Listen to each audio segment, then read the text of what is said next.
11ஆம் வகுப்பு வேதியியல் பாடம் 1 வேதியியலின் அடிப்படை கருத்துக்கள் மற்றும் வேதி கணக்கீடுகள். இந்த வீடியோவிலே பாடத்தின் முக்கிய பகுதிகளின் தொகுப்பை பார்ப்போம்.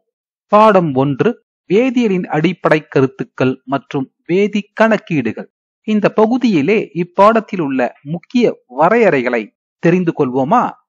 AMU வரையறு, அணுவின் சராசரி நிறை வரையறு, ஒப்பு அணு நிறை வரையறு, மோல் வரையறு, அவகேட்ரோ எண் வரையறு, மோலார் நிறை வரையறு, மோலார் கன அளவு வரையறு, அது மட்டுமல்லாமல் சில கணக்குகளையும் பார்ப்போம்.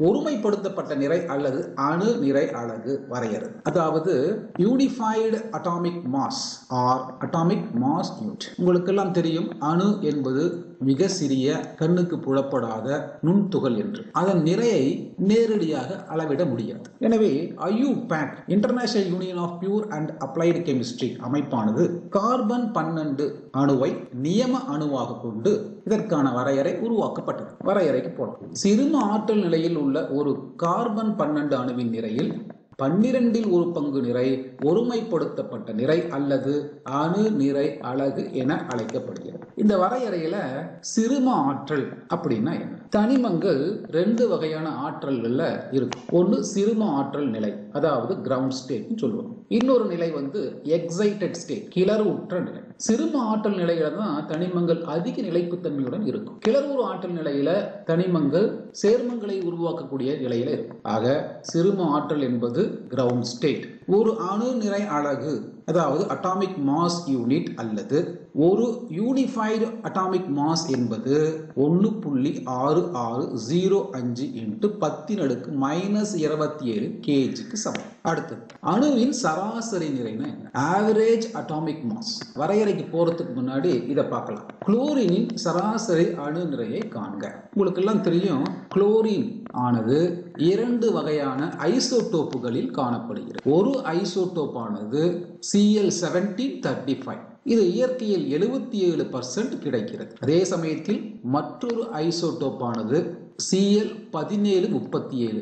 இது 23% இயற்கையில் காணப்படுகிறது. இதை கொண்டு தான் நாம் என்ன செய்ய வேண்டும்? குளோரினின் சராசரி அணு நிறையை கண்டறிய வேண்டும். எனவே குளோரினுடைய சராசரி அணு நிறை என்பது 35 × 77 பிளஸ் 37 × 23/100. இதை சுருக்கும் பொழுது, அதாவது 35.45 யூனிஃபைடு அட்டாமிக் மாஸ் கிடைக்கிறது. நீங்க தனிம வரிசை அட்டவணையில கூட பார்த்திருக்கலாம். இதுதான் தனிம வரிசை அட்டவணையில ஹாலஜன் குடும்பம். ஹாலஜன் குடும்பத்தில் குளோரினுடைய அணு எண் 17, அதனுடைய சராசரி அணு நிறை 35.45 கொடுக்கப்பட்டிருப்பதை நீங்கள் பார்த்திருப்பீர்கள். சோ குளோரினின் சராசரி அணு நிறை என்பது 35.45. இப்போ வரையறைக்கு போறோம். ஒரு தனிமத்தின் சராசரி அணு நிறை என்பது அதன் இயற்கையில் கிடைக்கும் அனைத்து ஐசோடோப்புகளின் நிறைகளின் சராசரியாகும். ஆக அணுவின் சராசரி நிறை வரையறை புரிந்து கொண்டிருப்பீர்கள் என்று நம்புகிறேன். அடுத்து ஒப்பு அணு நிறைனா என்ன? Relative atomic mass. ஒப்பு அணு நிறை, அதாவது AR ரிலேட்டிவ் அட்டாமிக் மாஸ் என்பது அணுவின் சராசரி நிறைக்கும் ஒருமைப்படுத்தப்பட்ட அணு நிறைக்கும் இடையே உள்ள விகிதம். ஆக எளிமையான வரையறை, ஒப்பு அணு நிறை என்பது சராசரி அணு நிறைக்கும் ஒருமைப்படுத்தப்பட்ட நிறைக்கும் இடையே ஆன விகிதம் என வரையறுக்கப்படுகிறது. மோல் வரையறு. இப்ப நீங்க பழக்கடைக்கு போறீங்க, ஆப்பிள் வாங்கணும், என்ன சொல்லி கேட்பீங்க? 1 டஜன் ஆப்பிள் கொடுங்கள் என்று கேட்பீர்கள். அதே போல பூக்கடையில ரோஜா வாங்கும் பொழுதும் 1 டஜன் ரோஜாவை தாருங்கள் என்று கேட்பீர்கள். வெற்றிலை வாங்க வேண்டும் என்றால் 1 கவுளி என்ற சொல்லை பயன்படுத்துவீர்கள். தேர்வுக்கு விடைத்தாள் வாங்கும் பொழுது கடைகளில் 1 கொயர் என்று சொல்லி வாங்குவீர்கள். அதுபோல வேதியியல்ல அணுக்கள், மூலக்கூறுகள், அயனிகள் இவற்றை அளவிடுவதற்காக பயன்படக்கூடியதுதான் மோல்.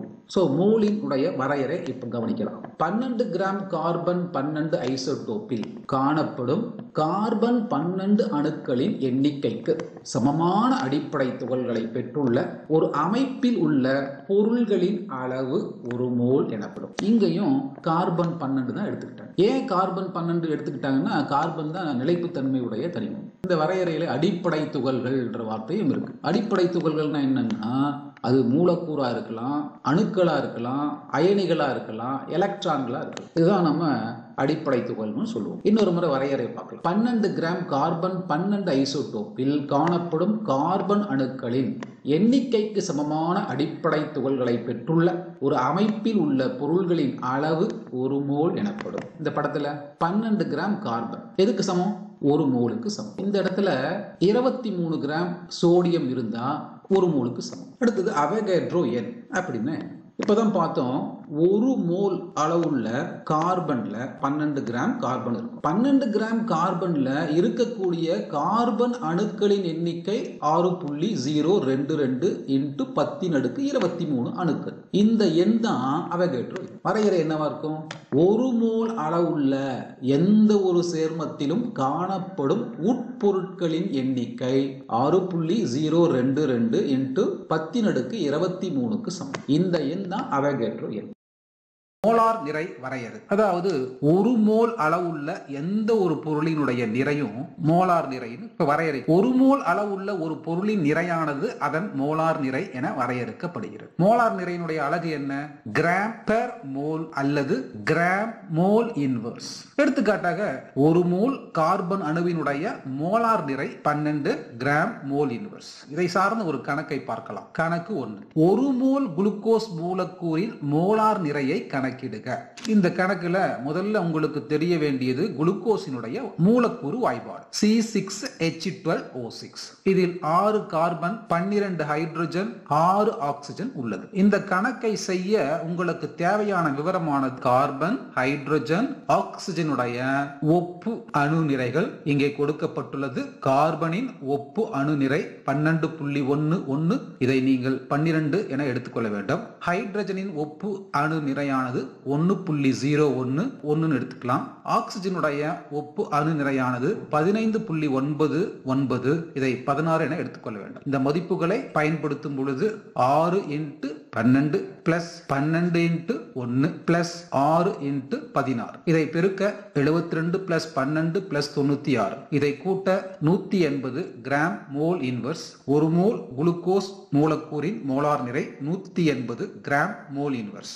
மோலார் கன அளவு வரையறை. ஒரு குறிப்பிட்ட வெப்பநிலை மற்றும் அழுத்த நிலையில் 1 மோல் சேர்மம் அதன் வாயு நிலையில் அடைத்துக் கொள்ளும் கன அளவு மோலார் கன அளவு எனப்படும். மோலார் கன அளவின் அலகு லிட்டர் மோல் இன்வர்ஸ். இந்த வரையறையின்படி வெவ்வேறு வெப்பநிலை மற்றும் அழுத்த நிலைகளில் வாயு அடைத்துக் கொள்ளக்கூடிய கன அளவு சற்று மாறுபடுகிறது. அவற்றை நன்கு படித்துக் கொள்ள வேண்டும். 1 மோல் வாயு அடைத்துக் கொள்ளும் கன அளவு லிட்டரில் 273 கெல்வின் மற்றும் 1 பார் அழுத்தத்தில், அதாவது இதுதான் நம்ம ஸ்டாண்டர்ட் டெம்பரேச்சர் அண்ட் பிரஷர் சொல்லுவோம். 1 மோல் வாயு அடைத்துக் கொள்ளக்கூடிய கன அளவானது 22.71 லிட்டர். அதே சமயத்தில் 273 கெல்வின் வெப்பநிலை மற்றும் 1 ATM அழுத்தத்தில் 1 மோல் வாயு அடைத்துக் கொள்ளக்கூடிய கன அளவானது 22.4 லிட்டர். 298 கெல்வின் மற்றும் 1 ATM அழுத்தத்தில், அதாவது அறை வெப்பநிலை மற்றும் அழுத்தத்தில், இதை நம்ம SATP சொல்லுவோம். What is SATP? Standard Ambient Temperature and Pressure. அந்த நிலையில் 1 மோல் வாயு அடைத்துக் கொள்ளக்கூடிய கன அளவானது 24.47 லிட்டர். ஆக இந்த நிபந்தனைகள் மிக முக்கியம். அடுத்து கணக்கு 2. 9 கிராம் ஈத்தேனில் காணப்படும் மோல்களின் எண்ணிக்கையை கணக்கிடுக. முதல்ல ஈத்தேனுடைய வாய்ப்பாடு உங்களுக்கு தெரிஞ்சிருக்கணும். ஈத்தேனுடைய வாய்ப்பாடு C2H6. இந்த வாய்ப்பாட்டுல 2 கார்பன்களும் 6 ஹைட்ரஜன்களும் உள்ளதை நீங்க பாக்குறீங்க. இப்பதான் பார்த்தோம் கார்பனின் அணு நிறை 12, ஹைட்ரஜனின் நிறை 1. எனவே ஈத்தேனின் மூலக்கூறு நிறை 2 × 12 6 × 1. எனவே இதை கூட்டும் பொழுது நமக்கு 30 கிராம் கிடைக்கிறது. அதாவது ஈத்தேனின் மூலக்கூறு நிறை 30 கிராம். அப்போ 30 gram ethane is equal to 1 mole எனில் 9 gram ethane is equal to எத்தனை மோல்? அதாவது 9 பெருக்கல் 1/30. இதை சுருக்கும் பொழுது 0.3 மோல் கிடைக்கிறது. இதுவே இந்த கணக்கினுடைய விடை. 9 கிராம் ஈத்தேனில் காணப்படும் மோல்களின் எண்ணிக்கை 0.3 மோல். கணக்கு 3. பின்வரும் தரவுகளை கொண்டு இயற்கையில் காணப்படும் மெக்னீசியத்தின் சராசரி அணு நிறையை கணக்கிடுக. என்னென்ன தரவுகள் கொடுக்கப்பட்டிருக்கிறது? மெக்னீசியத்துக்கு இயற்கையில 3 ஐசோடோப் இருக்கு. மெக்னீசியம் 24, 25, 26. மெக்னீசியம் 24 ஐசோடோப்பினுடைய அணு நிறை 23.99. பூமியில 78.99% கிடைக்கிறது. மெக்னீசியம் 25 அணு நிறை 24.99, இயற்கையில் 10% கிடைக்கிறது. மெக்னீசியம் 26 அணு நிறை 25.98, இயற்கையில் இது 11.01% கிடைக்கிறது. இதை கொண்டு மெக்னீசியத்தினுடைய சராசரி அணு நிறையை காண வேண்டும். மெக்னீசியத்தின் சராசரி அணு நிறை இஸ் ஈக்குவல் டு 23.99 பெருக்கல் அதனுடைய வளம் 78.99 பிளஸ் 24.99 அதனுடைய வளம் இன்டு 10 பிளஸ் 25.98 அதனுடைய வளம் 11.01 பை 100. இதை சுருக்கும் பொழுது 1895 பிளஸ் 249.9 பிளஸ் 286.03 பை 100. இதை மேலும் சுருக்க 24.31 யூனிஃபைடு அட்டாமிக் மாஸ் கிடைக்கிறது. இதுவே மெக்னீசியத்தினுடைய சராசரி அணு நிறை. இதை நீங்கள் தனிம வரிசை அட்டவணையில் மெக்னீசியத்தினுடைய அணு நிறையுடன் ஒப்பிட்டு பார்க்கவும். மெக்னீசியத்தின் அணு எண் 12, அதனுடைய நிறை எண் 24.31. வேதியியலின் அடிப்படை கருத்துக்கள் மற்றும் வேதி கணக்கீடுகள். இந்த வீடியோல கிராம் சமான நிறை வரையறை மற்றும் சில கணக்குகளை பார்க்கலாம். கிராம் சமான நிறை வரையறை: 1.008 கிராம் ஹைட்ரஜன் அல்லது 8 கிராம் ஆக்சிஜன் அல்லது 35.45 கிராம் குளோரின் இவற்றோடு சேரக்கூடிய அல்லது இவற்றை இடப்பெயர்ச்சி செய்யக்கூடிய ஒரு தனிமம் அல்லது சேர்மம் அல்லது அயனியின் நிறையே அதன் கிராம் சமான நிறை என வரையறுக்கப்படுகிறது. சமான நிறைக்கு அலகு இல்லை, ஆனா கிராம் சமான நிறைக்கு அலகு உண்டு, அதாவது கிராம் ஈக்விவலென்ட் இன்வெர்ஸ். இந்த வரையறைய ஹைட்ரஜனை இடப்பெயர்ச்சி செய்யக்கூடிய ஒரு வினையின் மூலம் புரிந்து கொள்வோம். சோதனை குழாயில துத்தநாகம் எடுத்துக்கொண்டு சிறிது கந்தக அமிலத்தை சேர்க்கிறோம். சேர்த்தவுடன் ஜிங்க் ஆனது கந்தக அமிலத்தில் உள்ள ஹைட்ரஜனை இடப்பெயர்ச்சி செய்து ஜிங்க் சல்பேட்டை தருகிறது. இந்த சமன்பாட்டை கவனிங்க. ஜிங்க் ஆனது கந்தக அமிலத்துடன் வினை புரிந்து ஹைட்ரஜனை இடப்பெயர்ச்சி செய்து ஜிங்க் சல்பேட்டை தருகிறது. துத்தநாகம் என்ற தனிமமானது ஹைட்ரஜனை இடப்பெயர்ச்சி செய்கிறது. இதன் அடிப்படையில் தான் இந்த வரையறை வரையறுக்கப்பட்டுள்ளது. இந்த வரையறையை மேலும் புரிந்து கொள்ள ஒரு கணக்கு பார்க்கலாம். பின்வரும் வினையிலிருந்து துத்தநாகத்தின் கிராம் சமான நிறையை கணக்கிடுக. என்ன சமன்பாடு கொடுத்திருக்கிறாங்க? ஜிங்க் பிளஸ் கந்தக அமிலம் gives zinc sulphate plus hydrogen. தீர்வு பார்க்கலாம். இதுல ஹைட்ரஜன் மூலக்கூறு இடப்பெயர்ச்சி அடைஞ்சிருக்கிறத நீங்க பாக்குறீங்க. ஹைட்ரஜன் மூலக்கூறினுடைய வாய்ப்பாடு என்ன? H2. அதனுடைய நிறை 2 ஹைட்ரஜன் இன்டு ஹைட்ரஜன் அணுவினுடைய நிறை 1.008. எனவே ஹைட்ரஜன் மூலக்கூறினுடைய நிறை 2.016 கிராம். இது இடப்பெயர்ச்சி செய்தது ஹைட்ரஜனை ஜிங்க். எனவே ஜிங்கினுடைய நிறை 65.38. இப்ப சமன்பாட்டை பாருங்க. 1 மோல் துத்தநாகமானது 1 மோல் ஹைட்ரஜன் மூலக்கூறை இடப்பெயர்ச்சி செய்திருக்கிறது. எனவே 1 மோல் துத்தநாகம் 65.38 gram is equal to 1 mole hydrogen மூலக்கூறை, அதாவது 2.016 கிராம் அளவுக்கு என்ன பண்ணிருக்க? இடப்பெயர்ச்சி செய்திருக்கிறது. அப்படின்னு சொன்னா வரையறை என்ன சொல்லுச்சு? 1.008 கிராம் ஹைட்ரஜன் தானே இடப்பெயர்ச்சி செய்யப்பட வேண்டும். எனவே 1.008 கிராம் ஹைட்ரஜன் இடப்பெயர்ச்சி செய்ய தேவையான துத்தநாகத்தின் நிறை, அதுவே துத்தநாகத்தினுடைய சமான நிறை. 1.008 கிராம் ஹைட்ரஜனை இடப்பெயர்ச்சி செய்ய தேவையான துத்தநாகத்தின் நிறை is equal to 1.008 into 65.38 by 2.016. இதை சுருக்க 2 வரும். இதை மேலும் சுருக்க 32.69. எனவே துத்தநாகத்தின் கிராம் சமான நிறை 32.69 கிராம் ஈக்விவலென்ட் -1. கிராம் சமான நிறையின் வரையறை பல்வேறு நேரங்களில் ஹைட்ரஜன், ஆக்சிஜன், குளோரின் இவை இடப்பெயர்ச்சி செய்யக்கூடிய அல்லது சேரக்கூடிய வினைகள் நிகழாத சமயங்களில் இந்த வரையறையை கிராம் சமான நிறை கண்டறிய பயன்படுத்த முடியாது. எனவே பின்வரும் கிராம் சமான நிறை சமன்பாட்டை பயன்படுத்தி தனிமங்களின், அயனிகளின், மூலக்கூறின் சமான நிறையை கண்டறியலாம். கிராம் சமான நிறை இஸ் ஈக்குவல் டு மோலார் நிறை பை சமான காரணி. மோலார் நிறையினுடைய அலகு கிராம் மோல் இன்வர்ஸ். சமான காரணியினுடைய அலகு கிராம் ஈக்விவலென்ட் இன்வர்ஸ். இந்த சமான காரணி ஒவ்வொரு பொருளுக்கும் மாறுபடும். எடுத்துக்காட்டாக அமிலத்தினுடைய சமான நிறை கண்டறிய சமான காரணியாக அமைவது காரத்துவம். அப்போ அமிலத்தினுடைய காரத்துவம் என்றால் என்ன? இது முக்கியமான ஒரு 2 மார்க் கேள்வி. அமிலம் சொன்னாவே அது H+ அயனியை வழங்கக்கூடியது. காரத்துவத்தின் வரையறை. ஒரு மோல் அமிலத்தில் உள்ள அயனியுறும் H+ அயனியின் மோல்களின் எண்ணிக்கை அமிலத்தின் காரத்துவம் எனப்படுகிறது. இந்த காரத்துவத்தை பல்வேறு எடுத்துக்காட்டுகள் மூலம் புரிஞ்சுக்கலாம். சில அமிலங்களின் காரத்துவம். கந்தக அமிலம் H2SO4 இது 2 H+ அயனிகளை வழங்குகிறது. எனவே கந்தக அமிலத்தின் காரத்துவம் 2. நைட்ரிக் அமிலம் HNO3 இது 1 H+ அயனியை வழங்குகிறது. எனவே நைட்ரிக் அமிலத்தினுடைய காரத்துவம் 1. ஹைட்ரோகுளோரிக் அமிலம் இது 1 H+ அயனியை வழங்குகிறது. எனவே இதன் காரத்துவம் 1. பாஸ்பரஸ் அமிலம் H3PO3 இது 2 H+ அயனிகளை கொடுக்கிறது. எனவே பாஸ்பரஸ் அமிலத்தின் காரத்துவம் 2. பாஸ்பாரிக் அமிலம் H3PO4 இது 3 H+ அயனிகளை கொடுக்கிறது.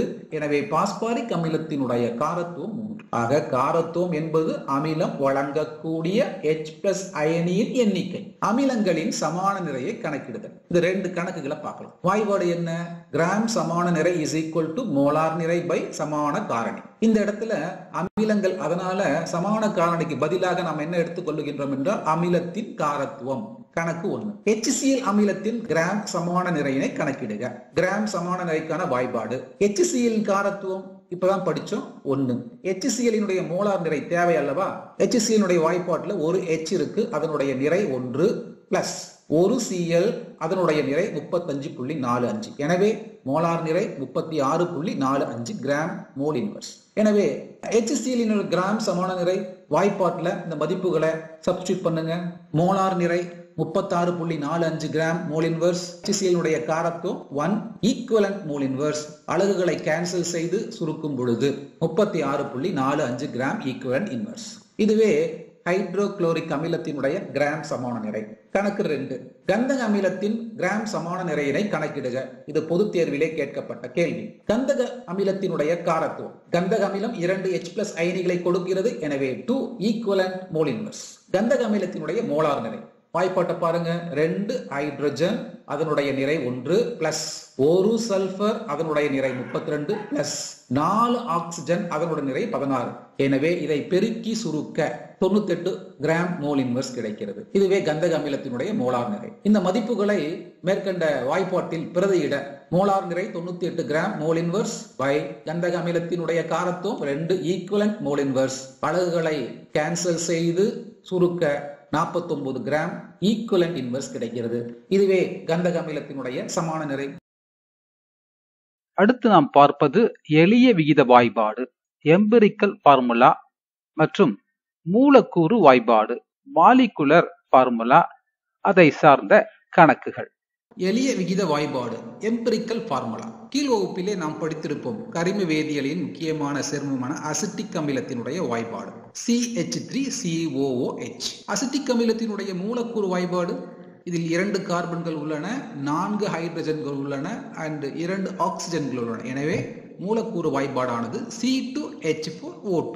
அசிட்டிக் அமிலத்தில் என்னென்ன தனிமங்கள் காணப்படுகின்றது? கார்பன், ஹைட்ரஜன் மற்றும் ஆக்சிஜன். இவற்றுக்கிடையான எளிய விகிதத்தை எவ்வாறு கண்டறிவது? மேற்கண்ட வாய்ப்பாட்டில் உள்ள தனிமங்களின் எண்ணிக்கையை 2ஆல் வகுக்கும் பொழுது எளிய விகிதம் கிடைக்கிறது. 1:2:1. எனவே அசிட்டிக் அமிலத்தினுடைய எளிய விகித வாய்பாடானது C1H2O1. எளிய விகித வாய்ப்பாட்டிற்கான வரையறையை பார்ப்போம். சேர்மத்தின் ஒரு மூலக்கூறில் அடங்கியுள்ள வெவ்வேறு தனிமங்களின் எண்ணிக்கையின் எளிய விகிதத்தினை அந்த தனிமத்தின் குறியீட்டிற்கு கீழ் ஒட்டாக எழுதுவதால் பெறப்படும் வாய்பாடு எளிய விகித வாய்பாடு எனப்படும். ஆக வரையறையை நன்றாக புரிந்து கொண்டிருப்பீர்கள் என நம்புகின்றேன். தனிமங்களை கண்டறியும் பகுப்பாய்வு தரவுகளிலிருந்து எளிய விகித வாய்ப்பாட்டினை எவ்வாறு கண்டறிவது? ஸ்டெப் 1. தனிமங்களின் இயைபானது சதவீதத்தில் குறிப்பிடப்படுவதால் சேர்மத்தின் மொத்த நிறையினை 100 கிராம் என எடுத்துக் கொள்வதுடன் தனிமங்களின் நிறை சதவீதத்தினையும் கிராமில் குறிப்பிடுவதாக கொள்ளலாம். ஒரு எடுத்துக்காட்டு பார்த்தீங்கன்னா உங்களுக்கு இந்த பாயிண்ட் புரிஞ்சிடும். எடுத்துக்காட்டாக மீத்தேன் மூலக்கூறு வாய்ப்பாடு CH4. இந்த சேர்மத்தில் கார்பன் தனிமமானது 75% உள்ளது. இதை 75 கிராம் என கொள்ள வேண்டும். இந்த சேர்மத்தில் ஹைட்ரஜனுடைய சதவீதம் 25%. எனவே 25 கிராம் என கொள்ள வேண்டும். சேர்மத்தின் மொத்த சதவீதம் 100%. இதை 100 கிராம் என எடுத்துக்கொள்ள வேண்டும். ஸ்டெப் 2. ஒவ்வொரு தனிமத்தின் நிறையினையும் அதன் அணு நிறையால் வகுக்க சேர்மத்தில் உள்ள தனிமங்களின் ஒப்பு மோல்களின் எண்ணிக்கையை தருகிறது. Step number 3. ஸ்டெப் 2ல் பெறப்பட்ட ஒப்பு மோல்களின் எண்ணிக்கையினை அவற்றினுள் உள்ள சிறிய எண்ணால் வகுத்து எளிய விகிதத்தினை பெற வேண்டும். ஸ்டெப் 4. இன் கேஸ் பெறப்பட்ட எளிய விகிதம் முழு எண்ணாக இல்லாமல் பின்னமாக இருப்பின் தகுந்த எண்ணை கொண்டு பெருக்குவதன் மூலம் முழு எண்ணாக மாற்றலாம். ஆக இந்த 4 ஸ்டெப்ஸையும் ஒரு முறை நன்றாக படித்துக்கொண்டு கணக்குக்குள் செல்வோம். கணக்கு 1. 76.6% கார்பன், 6.38% ஹைட்ரஜன், 17.02% ஆக்சிஜனையும் கொண்ட சேர்மத்தின் எளிய விகித வாய்ப்பாடு காண்க. இப்ப இந்த கணக்கை எப்படி அணுகுவது? இத்தகைய கணக்குகளை செய்யும் பொழுது அட்டவணையை கொண்டு செய்தால் சிறப்பாக இருக்கும். அந்த அட்டவணையில் தனிமம், சதவீதம், மோலார் நிறை, ஒப்பு மோல்களின் எண்ணிக்கை, எளிய விகிதம் முழு எண்ணிக்கை ஆக காலங்களை கொண்டிருக்க வேண்டும். கணக்கிலிருந்து கார்பன், ஹைட்ரஜன், ஆக்சிஜன் இவைதான் கணக்கில் உள்ள தனிமங்கள். இவற்றினுடைய சதவிகிதம் 76.6%, 6.38%, 17.02%. இந்த தனிமங்களின் மோலார் நிறை பலமுறை நாம் படித்திருக்கின்றோம். கார்பனின் மோலார் நிறை 12, ஹைட்ரஜனின் மோலார் நிறை 1, ஆக்சிஜனின் மோலார் நிறை 16.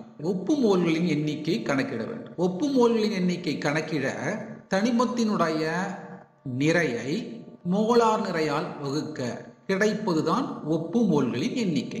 எடுத்துக்காட்டாக carbon 76.6 gram by 12 gram is equal to ஒப்பு மோல்களின் எண்ணிக்கை 6.38. அதுபோல ஹைட்ரஜனுக்கும் ஆக்சிஜனுக்கும் கண்டறிய வேண்டும். ஒப்பு மோல்களின் எண்ணிக்கையிலிருந்து எளிய விகிதத்தை கணக்கிடலாம். எளிய விகிதத்தை கணக்கிட ஒப்பு மோல்களின் எண்ணிக்கையை குறைந்தபட்ச எண்ணிக்கையால் வகுக்க.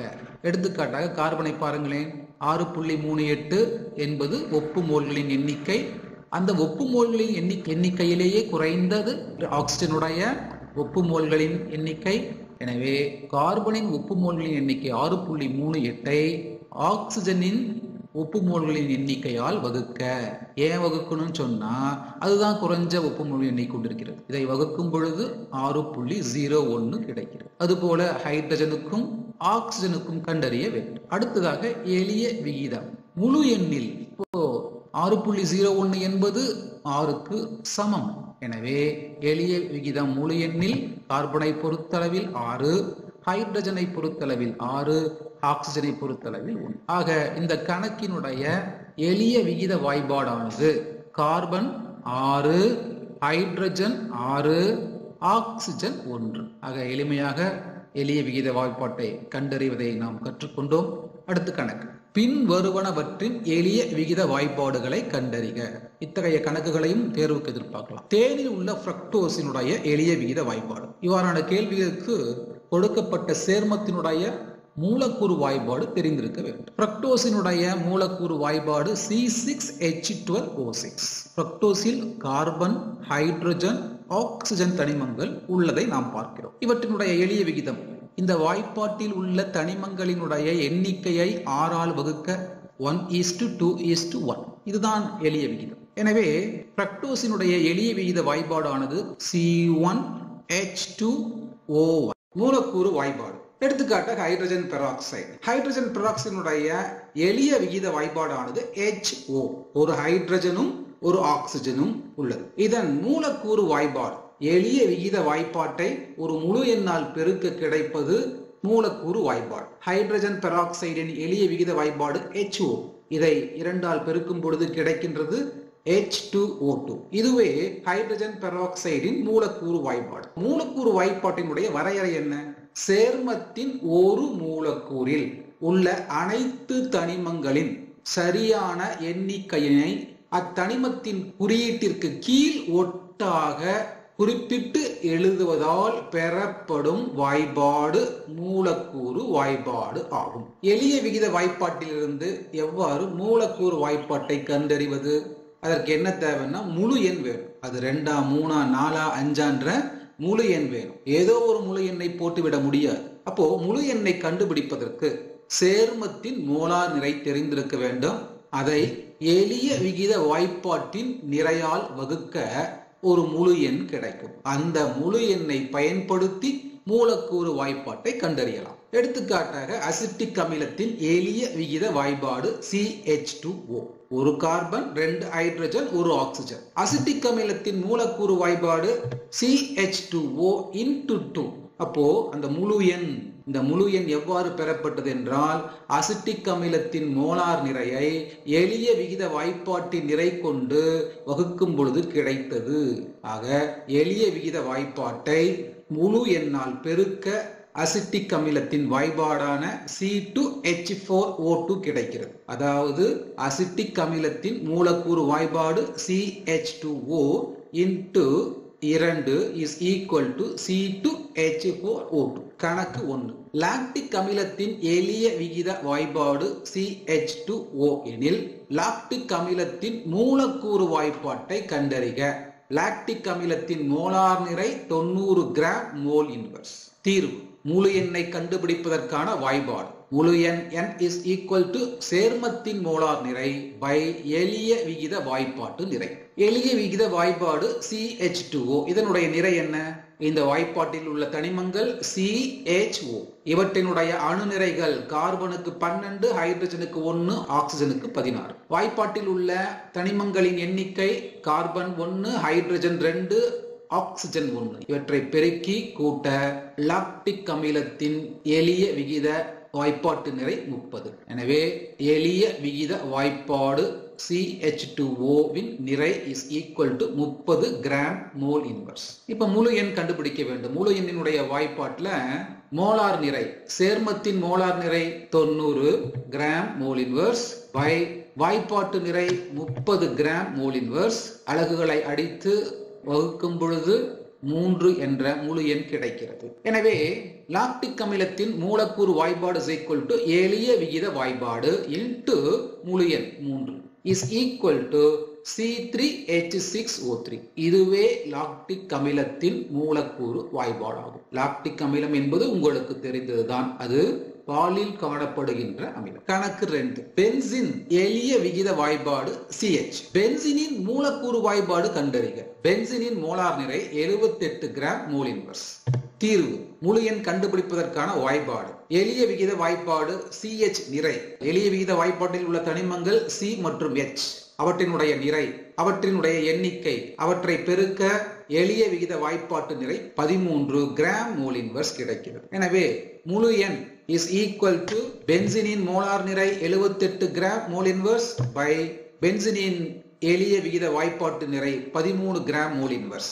அலகுகளை கேன்சல் செய்து சுருக்க 6 என்ற முழு எண் கிடைக்கிறது. எனவே பென்சின் மூலக்கூறு வாய்ப்பாடு எளிய விகித வாய்ப்பாடு CH into 6 ஆக C6H6 என்பது பென்சினின் மூலக்கூறு வாய்ப்பாடு. கணக்கு 3. தேநீர் மற்றும் குழம்பியில் உள்ள காஃபின் என்ற வேதி சேர்மத்தின் எளிய விகித வாய்ப்பாடு என்ன? இந்த குழம்பி என்பது காஃபியை குறிக்கின்ற ஒரு வார்த்தை. கஃபீனுடைய மூலக்கூறு வாய்ப்பாடானது C8H10N4O2. இதில் உள்ள தனிமங்கள் என்னென்ன?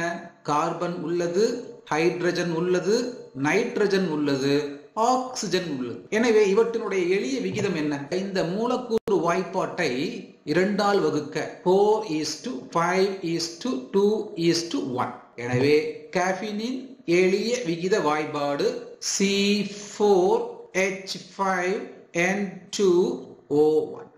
இந்த வீடியோவிலே மூலக்கூறு வாய்ப்பாடு, அதன் வரையறை, எளிய விகித வாய்ப்பாட்டில் இருந்து எவ்வாறு மூலக்கூறு வாய்ப்பாட்டை கண்டறிவது, என்பதை நன்றாக புரிந்து கொண்டிருப்பீர்கள் என்று நம்புகின்றேன்.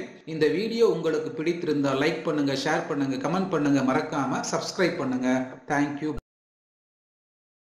76.6% கார்பன், 6.38% ஹைட்ரஜன், மீத சதவீதம் ஆக்சிஜனை கொண்ட சேர்மத்தின் எளிய விகித வாய்பாடு, மூலக்கூறு வாய்பாடு ஆகியவற்றை காண்க.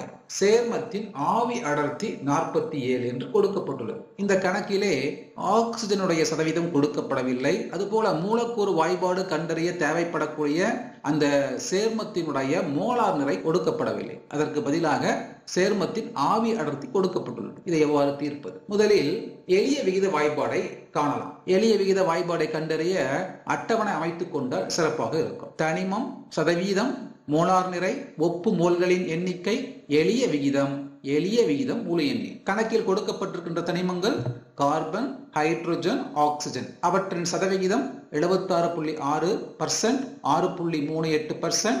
ஆக்சிஜனின் சதவீதம் கொடுக்கப்படவில்லை.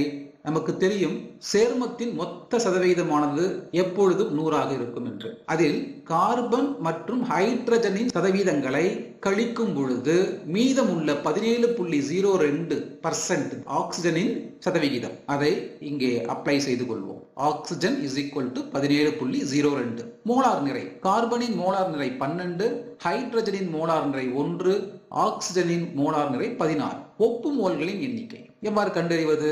தனிமத்தினுடைய சதவிகிதத்தை அதன் மோலார் நிறையால் வகுக்க ஒப்பு மோல்களின் எண்ணிக்கை கிடைக்கிறது. எடுத்துக்காட்டாக கார்பனின் சதவிகிதம் 76.6 அதன் மோலார் நிறையால் வகுக்க 6.38 கிடைக்கிறது. இதுதான் கார்பனின் ஒப்பு மோல்களின் எண்ணிக்கை. அதுபோல ஹைட்ரஜனுக்கும் ஆக்சிஜனுக்கும் கண்டறிய வேண்டும். அடுத்தது எளிய விகிதம் எவ்வாறு கண்டறிவது? எளிய விகிதத்தை கண்டறிய ஒப்பு மோல்களின் எண்ணிக்கையில் குறைந்த மதிப்பான ஆக்சிஜனின் மதிப்பு தேவை. அது 1.06. எனவே எளிய விகிதத்தை கண்டறிய ஒப்பு மோல்களின் எண்ணிக்கையை குறைந்த ஒப்பு மோல்களின் எண்ணிக்கையால் வகுக்க வேண்டும். எடுத்துக்காட்டாக கார்பனின் ஒப்பு மோல்களின் எண்ணிக்கை 6.38, ஒப்பு மோல்களின் எண்ணிக்கையிலே குறைந்ததான 1.0 ஆல் வகுக்க 6.01 கிடைக்கிறது. இது போல ஹைட்ரஜனுக்கு கண்டறிய வேண்டும், ஆக்சிஜனுக்கு கண்டறிய வேண்டும். எளிய விகிதம் பெறப்பட்டது. இந்த எளிய விகிதம் பிராக்ஷனாக இருப்பதனால முழு எண்ணாக மாற்ற வேண்டும். 6.01 என்பது 6க்கு சமம் அல்லவா? கார்பனின் எளிய விகிதம் 6, ஹைட்ரஜனின் எளிய விகிதம் 6, ஆக்சிஜனின் எளிய விகிதம் 1. எனவே இந்த கணக்கினுடைய எளிய விகித வாய்பாடானது C6H6O1. அடுத்தது மூலக்கூறு வாய்பாடு. மூலக்கூறு வாய்பாடை கண்டறிய நமக்கு மோலார் நிறை தேவை இல்லையா? ஆனால் மோலார் நிறை கணக்கிலே கொடுக்கப்படவில்லை. எனவே கணக்கிலே கொடுக்கப்பட்டிருப்பது சேர்மத்தினுடைய ஆவி அடர்த்தி. அப்போ மூலக்கூறு நிறைக்கும் ஆவி அடர்த்திக்கும் இடையான தொடர்பை நாம் தெரிந்து கொள்ள வேண்டும். மூலக்கூறு வாய்ப்பாட்டு நிறைக்கும் சேர்மத்தின் ஆவி அடர்த்திக்கும் இடையே உள்ள தொடர்பானது மூலக்கூறு வாய்பாடு நிறை is equal to 2 into ஆவி அடர்த்தி. இந்த தொடர்பை பயன்படுத்தி மூலக்கூறு வாய்ப்பாட்டு நிறையை கண்டுபிடிப்போம். 2 into ஆவி அடர்த்தி 47. எனவே மூலக்கூறு வாய்ப்பாடு நிறையானது 94. இப்போ மூலக்கூறு வாய்ப்பாடு நிறை அல்லது மோலார் நிறை நாம் கண்டறிந்து விட்டோம். அடுத்தது மூலக்கூறு வாய்ப்பாடு கண்டறிய முழு எண் n தேவை இல்லையா? முழு எண் n-க்கான வாய்ப்பாடு என்ன? முழு எண் n is equal to சேர்மத்தின் மோலார் நிறை by எளிய விகித வாய்ப்பாட்டு நிறை. இப்போ நமக்கு எளிய விகித வாய்ப்பாடு தெரியும் அல்லவா? எளிய விகித வாய்ப்பாடு C6H6O. இதன் நிறை தனிமங்கள் கார்பன், ஹைட்ரஜன், ஆக்சிஜன். இவற்றின் அணு நிறைகள் 12, 1, 16. இந்த வாய்ப்பாட்டில் உள்ள தனிமங்களின் எண்ணிக்கை கார்பன் 6, ஹைட்ரஜன் 6, ஆக்சிஜன் 1. இவற்றை பெருக்கி கூட்ட 94 கிடைக்கிறது. 94 என்பதே எளிய விகித வாய்ப்பாட்டு நிறை. ஆக சேர்மத்தின் மோலார் நிறையும் நாம் அறிந்து கொண்டோம், எளிய விகித வாய்ப்பாட்டினுடைய நிறையும் தெரிந்து கொண்டோம். எனவே முழு எண்ணை கண்டுபிடிப்போம். முழு எண்ணுக்கான வாய்ப்பாட்டில் இந்த மதிப்புகளை பிரதியிடும் பொழுது n is equal to molar நிறை 94, எளிய விகித வாய்ப்பாட்டு நிறை 94. எனவே n is equal to 1. மூலக்கூறு வாய்ப்பாடு is equal to எளிய விகித வாய்ப்பாடு into n. இந்த வாய்ப்பாட்டில் C6H6O. Nனுடைய மதிப்பு 1. இதை பெருக்க மூலக்கூறு வாய்ப்பாடு is equal to C6H6O. 11ஆம் வகுப்பு வேதியியல் பாடம் 1 வேதியியலின் அடிப்படை கருத்துக்கள் மற்றும் வேதி கணக்கீடுகள். இந்த வீடியோவிலே சேர்மத்தின் மூலக்கூறு வாய்ப்பாடு கண்டறிதல். ஏப்ரல் 2023 பொது தேர்வில் கேட்கப்பட்ட 5 மதிப்பெண் வினாவை பார்ப்போம். தனிம பகுப்பாய்வில் ஒரு சேர்மம் பின்வரும் தரவுகளை தருகிறது. Sodium 14.31%, sulphur 9.97%, hydrogen 6.22%, oxygen 69.5%. சேர்மத்தில் உள்ள ஹைட்ரஜன் முழுவதும் ஆக்சிஜனுடன் சேர்ந்து படிக நீராக இருக்கிறது எனில் சேர்மத்தின் மூலக்கூறு வாய்ப்பாட்டை காண்க. சேர்மத்தின் மூலக்கூறு நிறை 322. இந்த தரவுகளை பயன்படுத்தி கணக்கில் கொடுக்கப்பட்ட சேர்மத்தை கண்டறிவோம். தனிமம், சதவீதம், மோலார் நிறை, ஒப்பு மோல்களின் எண்ணிக்கை, எளிய விகிதம் முழு எண்ணில். கணக்கில் கொடுக்கப்பட்ட தனிமங்கள் சோடியம், சல்பர், ஹைட்ரோஜன், ஆக்சிஜன். சோடியத்தின் சதவிகிதம் 14.31% 14.31 கிராமாக எடுத்துக்கொள்வோம். அதுபோல சல்பர் 9.97, ஹைட்ரோஜன் 6.22, ஆக்சிஜன் 6.5. சோடியத்தின் மோலார் நிறை 23, சல்பரின் மோலார் நிறை 32, ஹைட்ரஜனின் மோலார் நிறை 1, ஆக்சிஜனின் மோலார் நிறை 16. ஒப்பு மோல்களின் எண்ணிக்கை. கணக்கில் கொடுக்கப்பட்ட தனிமங்களின் சதவிகிதத்தை அவற்றின் மோலார் நிறையால் வகுக்க கிடைப்பதுதான் ஒப்பு மோல்களின் எண்ணிக்கை. சோடியத்தின் ஒப்பு மோல்களின் எண்ணிக்கை. சோடியத்தின் நிறை 14.31, அதன் மோலார் நிறை 23, இதை வகுக்க கிடைப்பது 0.62. சோடியத்தின் ஒப்பு மோல்களின் எண்ணிக்கை 0.62. இதுபோல சல்பரின் ஒப்பு மோல்களின் எண்ணிக்கை 9.97 by அதன் மோலார் நிறை 32, இதை சுருக்க 0.31. ஹைட்ரஜனின் ஒப்பு மோல்களின் எண்ணிக்கை 6.22 by 1 is equal to 6.22. ஆக்சிஜனின் ஒப்பு மோல்களின் எண்ணிக்கை 69.5 by 16, இதை சுருக்க 4.34. இதுவே ஆக்சிஜனின் ஒப்பு மோல்களின் எண்ணிக்கை. ஒப்பு மோல்களின் எண்ணிக்கையிலிருந்து எவ்வாறு எளிய விகிதத்தை கண்டறிவது? கிடைக்க பெற்ற ஒப்பு மோல்களின் எண்ணிக்கையில் மிக குறைவான ஒப்பு மோல்களின் எண்ணிக்கையானது 0.31. ஆக ஒவ்வொரு தனிமத்தின் எளிய விகிதம் கண்டறிய அதன் ஒப்பு மோல்களின் எண்ணிக்கையை பெறப்பட்ட ஒப்பு மோல்களின் எண்ணிக்கையில் மிக குறைந்த மதிப்பான 0.3 வகுக்க கிடைக்கப்பெறுகின்ற மதிப்புத்தான் அந்த தனிமத்தினுடைய எளிய விகிதம். ஒவ்வொன்றாக பார்ப்போம். முதலில் சோடியம். சோடியத்தினுடைய ஒப்பு மோல்களின் எண்ணிக்கை 0.62 by கிடைக்கப்பெற்ற ஒப்பு மோல்களின் எண்ணிக்கையில் மிக குறைவான மதிப்புடையது 0.31 அல்லவா? எனவே 0.31, இதை சுருக்க 2 கிடைக்கிறது. அதுபோல sulphur 0.31 by 0.31 is equal to 1. Hydrogen ஒப்பு மோல்களின் எண்ணிக்கை 6.22 by 0.31 சுருக்க 20. ஆக்சிஜனின் ஒப்பு மோல்களின் எண்ணிக்கை 4.34 by 0.31 is equal to 14. ஆக கிடைக்கப்பெற்ற எளிய விகிதம் அனைத்துமே முழு எண்ணாக உள்ள காரணத்தினால் எளிய விகிதம் முழு எண்ணில் கொடுக்கப்பட்ட தரவுகளிலிருந்து பெறப்பட்ட எளிய விகித வாய்ப்பாடு சோடியம் 2, சல்பர் 1, ஹைட்ரோஜன் 20, ஆக்சிஜன் 14. இவ்வாறு கிடைக்கப்பெற்ற எளிய விகித வாய்ப்பாட்டின் நிறையை கண்டறிவோம். எளிய விகித வாய்ப்பாட்டு நிறை. சோடியத்தின் அணு நிறை 23, அதன் எண்ணிக்கை 2, எனவே இதை பெருக்க 46. இதுபோல சல்பர், ஹைட்ரஜன், ஆக்சிஜனின் அணு நிறைகளை அதன் வாய்ப்பாட்டில் உள்ள எண்ணிக்கையால் பெருக்க ஒவ்வொரு தனிமத்தினுடைய மொத்த நிறை பெறப்படுகிறது. இவற்றை கூட்ட தரவுகளின் அடிப்படையில் கண்டறியப்பட்ட எளிய விகித வாய்ப்பாட்டு நிறை 322. அடுத்ததாக நாம் கண்டறிய வேண்டியது முழு எண் எண்ணினுடைய மதிப்பு.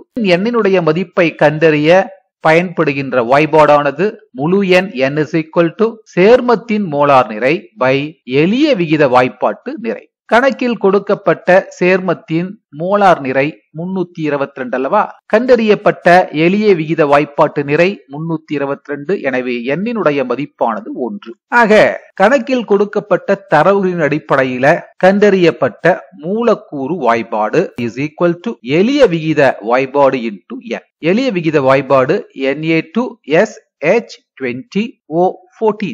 இதை முழு எண் மதிப்பான 1 ஆல் பெருக்க மூலக்கூறு வாய்பாடு கிடைக்கிறது. மேலும் கணக்கில் கொடுக்கப்பட்டுள்ள விவரத்தின் அடிப்படையில மூலக்கூறு வாய்ப்பாட்டில் உள்ள அனைத்து ஹைட்ரஜன்களும் ஆக்சிஜனுடன் சேர்ந்து படிக நீராகிறது 20 ஹைட்ரஜன். எனவே உருவாகின்ற படிக நீரின் எண்ணிக்கையானது 10. மீதமுள்ளவற்றை எழுதுவோம்.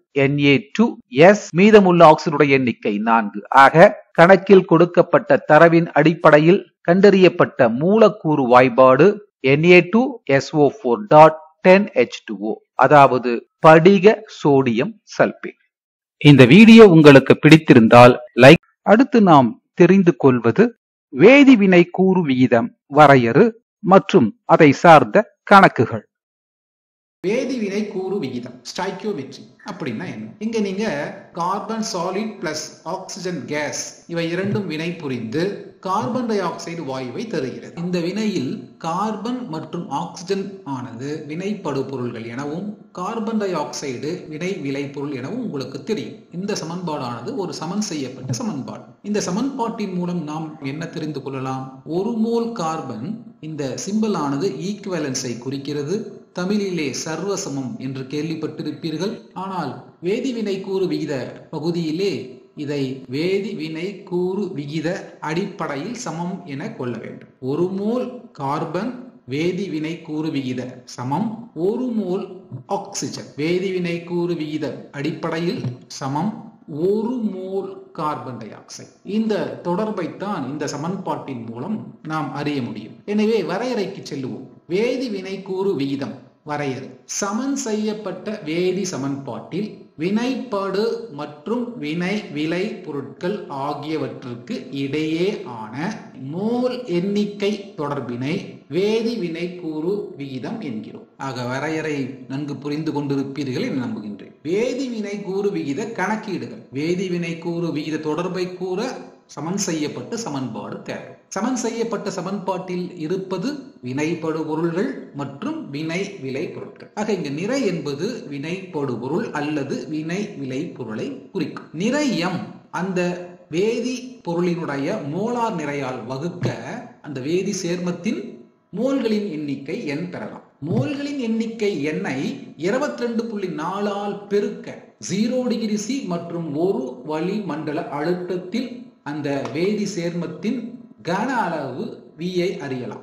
இந்த நிலையில் உள்ள அந்த வேதி சேர்மத்தை 24.4 லிட்டர் ஆல் வகுக்க அந்த சேர்மத்தின் மோல்களின் எண்ணிக்கையை அறியலாம். மோல்களின் எண்ணிக்கையை அந்த சேர்மத்தின் மோலார் நிறையால் பெருக்க சேர்மத்தினுடைய நிறையை அறியலாம். ஆக இந்த தொடர்பை நன்கு புரிந்து கொள்ள வேண்டும். இந்த தொடர்பின் மூலமாகத்தான் பல வேதிவினை கூறு கணக்குகள் கேட்கப்படுகின்றன. வேதிவினை கூறு விகித கோட்பாட்டின் பயன் என்ன? ஒரு குறிப்பிட்ட அளவு வினை விளை பொருளை பெற தேவையான வினைப்படு பொருளின் அளவையோ அல்லது வினைப்படு பொருளின் அளவினை கொண்டு வினையில் உருவாகும் வினை விளை பொருளின் அளவையோ அவ்வினைக்கான சமன்படுத்தப்பட்ட சமன்பாட்டின் மூலம் கணக்கிட முடியும். கணக்கு பார்க்கலாம். இது பாடம் 1 புத்தக வினா 40. ஈத்தேனின் எரிதல் வினையின் முடிவில் 44 gram carbon dioxide gas வாயுவை உருவாக்க தேவைப்படும் ஈத்தேனின் மோல்களின் எண்ணிக்கையை கணக்கிடுக. இந்த கேள்வியில என்ன கேட்கப்பட்டிருக்கின்றது? ஈத்தேனின் எரிதல் வினை. அப்போ ஈத்தேனுடைய வாய்பாடு C2H6 பிளஸ் எரிய வைப்பதற்கு பயன்படக்கூடியது ஆக்சிஜன். ஆக O2 இல்லாமல் எந்த பொருளும் எரியாது என்பது நமக்கு தெரியும். ஆக ஈத்தேனை ஆக்சிஜன் கொண்டு எரிக்கும் பொழுது வினை புரிந்து கார்பன் டை ஆக்சைடு வாயுவையும் நீரையும் தருகிறது. இதுதான் வேதி சமன்பாடு. இதில் C2H6 மற்றும் O2 என்பது வினைபடு பொருள்கள், CO2 மற்றும் நீர் என்பது வினை விளை பொருள்கள். வேதிவினை கூறு தொடர்பை அறிய வேண்டும் என்றால் இந்த சமன் செய்யப்பட வேண்டும். சோ வினைப்படு பொருள் பகுதியில் உள்ள ஆக்சிஜன் ஆனது ஈவன் நம்பர்ல இருக்கிறதுனால வினை விளை பொருள் பகுதியில் உள்ள நீருக்கு முன்னாடி ஈவன் நம்பர் போடும். இங்க 6 ஹைட்ரஜன் இருக்கிறதுனால இங்க நாம 3 போடுவோம். பட் 3 என்பது ஈவன் நம்பர் அல்ல. 3க்கு அடுத்து 4 போடலாம். 4 போட்டால் பாடானது சமன் ஆகாது. எனவே 4க்கு அடுத்த ஈவன் நம்பர் 6. எனவே 6 × 2 12 ஹைட்ரஜன்கள் உள்ளன. ஈத்தேனில் 6 ஹைட்ரஜன் உள்ளது. எனவே ஈத்தேன் முன்பு 2 இட வேண்டும். 2 × 6 = 12. ஈத்தேனில் 2 கார்பன் உள்ளது. 2 × 2 4. எனவே கார்பன் டை ஆக்சைடு முன்பு 4 இட வேண்டும். ஆக்சிஜன் எண்ணிக்கையை பார்க்க வேண்டும். 2 × 4 8. 8 + 6 = 14. 14 ஆக்சிஜன்கள் வினை விளை பொருள் பகுதியில் உள்ளது. வினைப்படு பொருள் பகுதியில் 2 ஆக்சிஜன்கள் உள்ளது. எனவே ஆக்சிஜன் மூலக்கூறுக்கு முன்பு 7 இடம். தற்போது இந்த சமன்பாடானது சமன் செய்யப்பட்ட சமன்பாடு. எனவே வேதி வினை கூறு விகித தொடர்பு என்ன? 2 மோல் ஈத்தேன் ஆனது 7 மோல் ஆக்சிஜனுடன் வினை புரிந்து 4 மோல் கார்பன் டை ஆக்சைடையும் 6 மோல் நீரையும் தருகிறது அல்லவா? ஆனா கணக்கிலே ஈத்தேன் உள்ளது, கார்பன் டை ஆக்சைடு உள்ளது. எனவே 2 mole ethane gives 4 mole carbon di oxide. 44 gram carbon di oxide உருவாக்க எத்தனை மோல் தேவை? இதுதான் கணக்கு. அதற்கு கார்பன் டை ஆக்சைடினுடைய மோலார் நிறை தேவை. கார்பன் டை ஆக்சைடுடைய மோலார் நிறை எப்படி கண்டுபிடிக்கிறது? இதில் உள்ள தனிமங்கள் கார்பன் மற்றும் ஆக்சிஜன். இவற்றினுடைய அணு நிறை 12 மற்றும் 16. வாய்ப்பாட்டில் உள்ள தனிமங்களின் எண்ணிக்கை கார்பன் 1 ஆக்சிஜன் 2.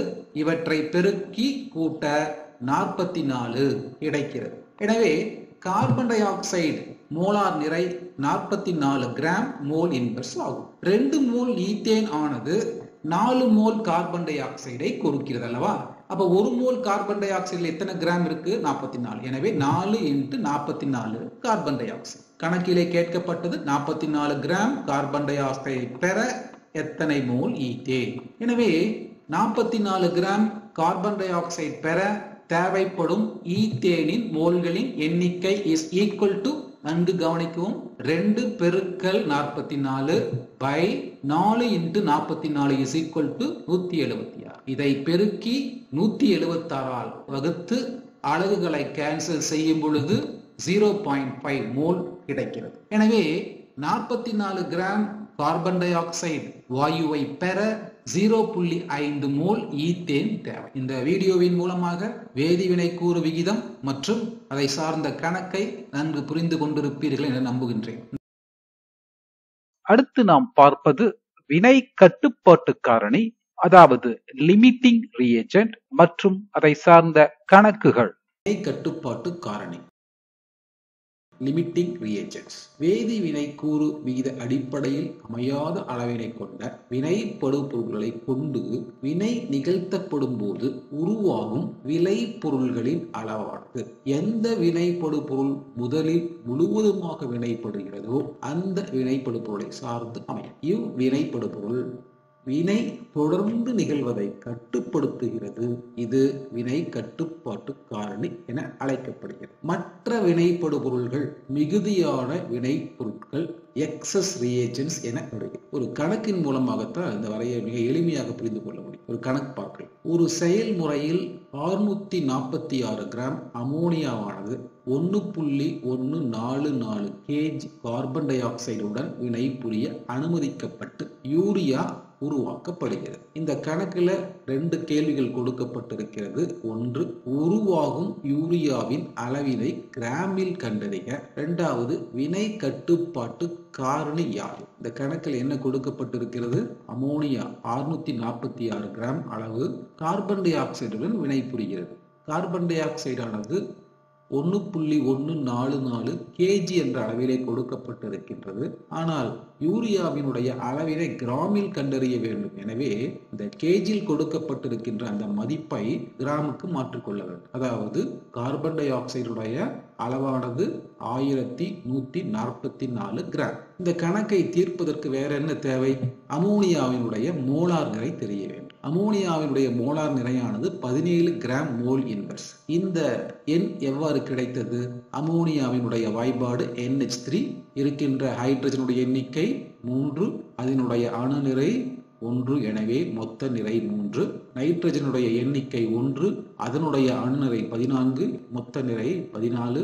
இவற்றை கூட்ட அமோனியாவினுடைய மோலார் நிறையாக 17 கிடைக்கிறது. அமோனியாவினுடைய மோலார் நிறை 17 கிராம் மோல் இன்வெர்ஸ் ஆகும். அதுபோல கார்பன் டை ஆக்சைடுக்கு நாம் கண்டுபிடித்துக் கொள்ள வேண்டும். கார்பன் டை ஆக்சைடினுடைய மோலார் நிறை 44 கிராம் மோல் இன்வெர்ஸ். யூரியாவினுடைய மோலார் நிறை தேவை. யூரியாவினுடைய molar நிறையானது 60 gram mole inverse.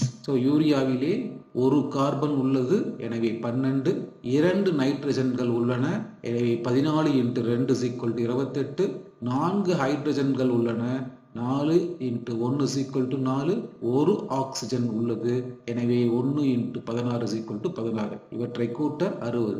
யூரியாவினுடைய molar நிறையானது 60 gram mole inverse ஆகும். இந்த கணக்கில் கொடுக்கப்பட்டிருக்கின்ற வினையினுடைய சமன் செய்யப்பட்ட சமன்பாடு தேவை. அதாவது அமோனியாவானது கார்பன் டை ஆக்சைடுடன் வினை புரிந்து யூரியாவையும் நீரையும் தருகிறது. இந்த வினையை முதலில் சமன் செய்வோம். யூரியாவிலே 2 நைட்ரஜன்கள் உள்ளன, எனவே அமோனியாவிற்கு முன்பு 2. தற்போது இந்த சமன்பாடானது சமன் செய்யப்பட்டு இருக்கிறது. இந்த சமன்பாட்டின் மூலம் நாம் அறிவது என்ன? 2 மோல் அமோனியாவானது 1 மோல் கார்பன் டை ஆக்சைடுடன் வினை புரிந்து 1 மோல் யூரியாவை தருகிறது. ஆக வினைப்படு பொருளினுடைய விகிதமானது 2:1 அல்லவா? இதை மனதில் கொண்டு கணக்குக்குள் செல்வோம். சமன் செய்யப்பட்ட சமன்பாடு 2NH3 + CO2 gives urea plus நீர். இந்த சமன்பாட்டில் NH3 மற்றும் CO2 என்பது வினைப்படு பொருள், யூரியா மற்றும் நீர் என்பது வினை விளைபொருள். இந்த வினையினுடைய வேதி வினை கூறு விகித குணகங்கள் என்ன? Ammonia 2, carbon di oxide 1, urea 1, நீர் 1. வினை புரிய அனுமதிக்கப்படும் வினை பொருட்களின் மோல்களின் எண்ணிக்கை. மோல்களின் எண்ணிக்கை எவ்வாறு கண்டறிவது? மோல்களின் எண்ணிக்கை N = சேர்மத்தினுடைய நிறை பை அந்த சேர்மத்தினுடைய மோலார் நிறை. இங்கு அமோனியா என்பது வினைப்படு பொருள். கணக்கிலே கொடுக்கப்பட்ட அதனுடைய நிறையானது 646 கிராம். அதனுடைய மோலார் நிறை 17. இதை சுருக்க 38 மோல்கள் இந்த வினையில் பயன்படுத்தப்படுகிறது. அதுபோல கார்பன் டை ஆக்சைடு கணக்கிலே கொடுக்கப்பட்டிருப்பது 1144 கிராம். அதனுடைய மோலார் நிறையானது 44. இதை சுருக்க 26 மோல்கள் இந்த வினையில் பயன்படுத்தப்படுகிறது. அடுத்து வினையின் போது வினைப்படும் மோல்களின் எண்ணிக்கை, அதனுடைய விகிதம் தற்போதுதான் பார்த்தோம் 2:1 என. விகிதம் 2 என்பது 38 மோல்கள், விகிதம் 1 என்பது 38 மோல்களில் பாதி 19 மோல்கள். வினையின் போது 38 மோல்கள் அமோனியா பயன்படுத்தப்படுகிறது.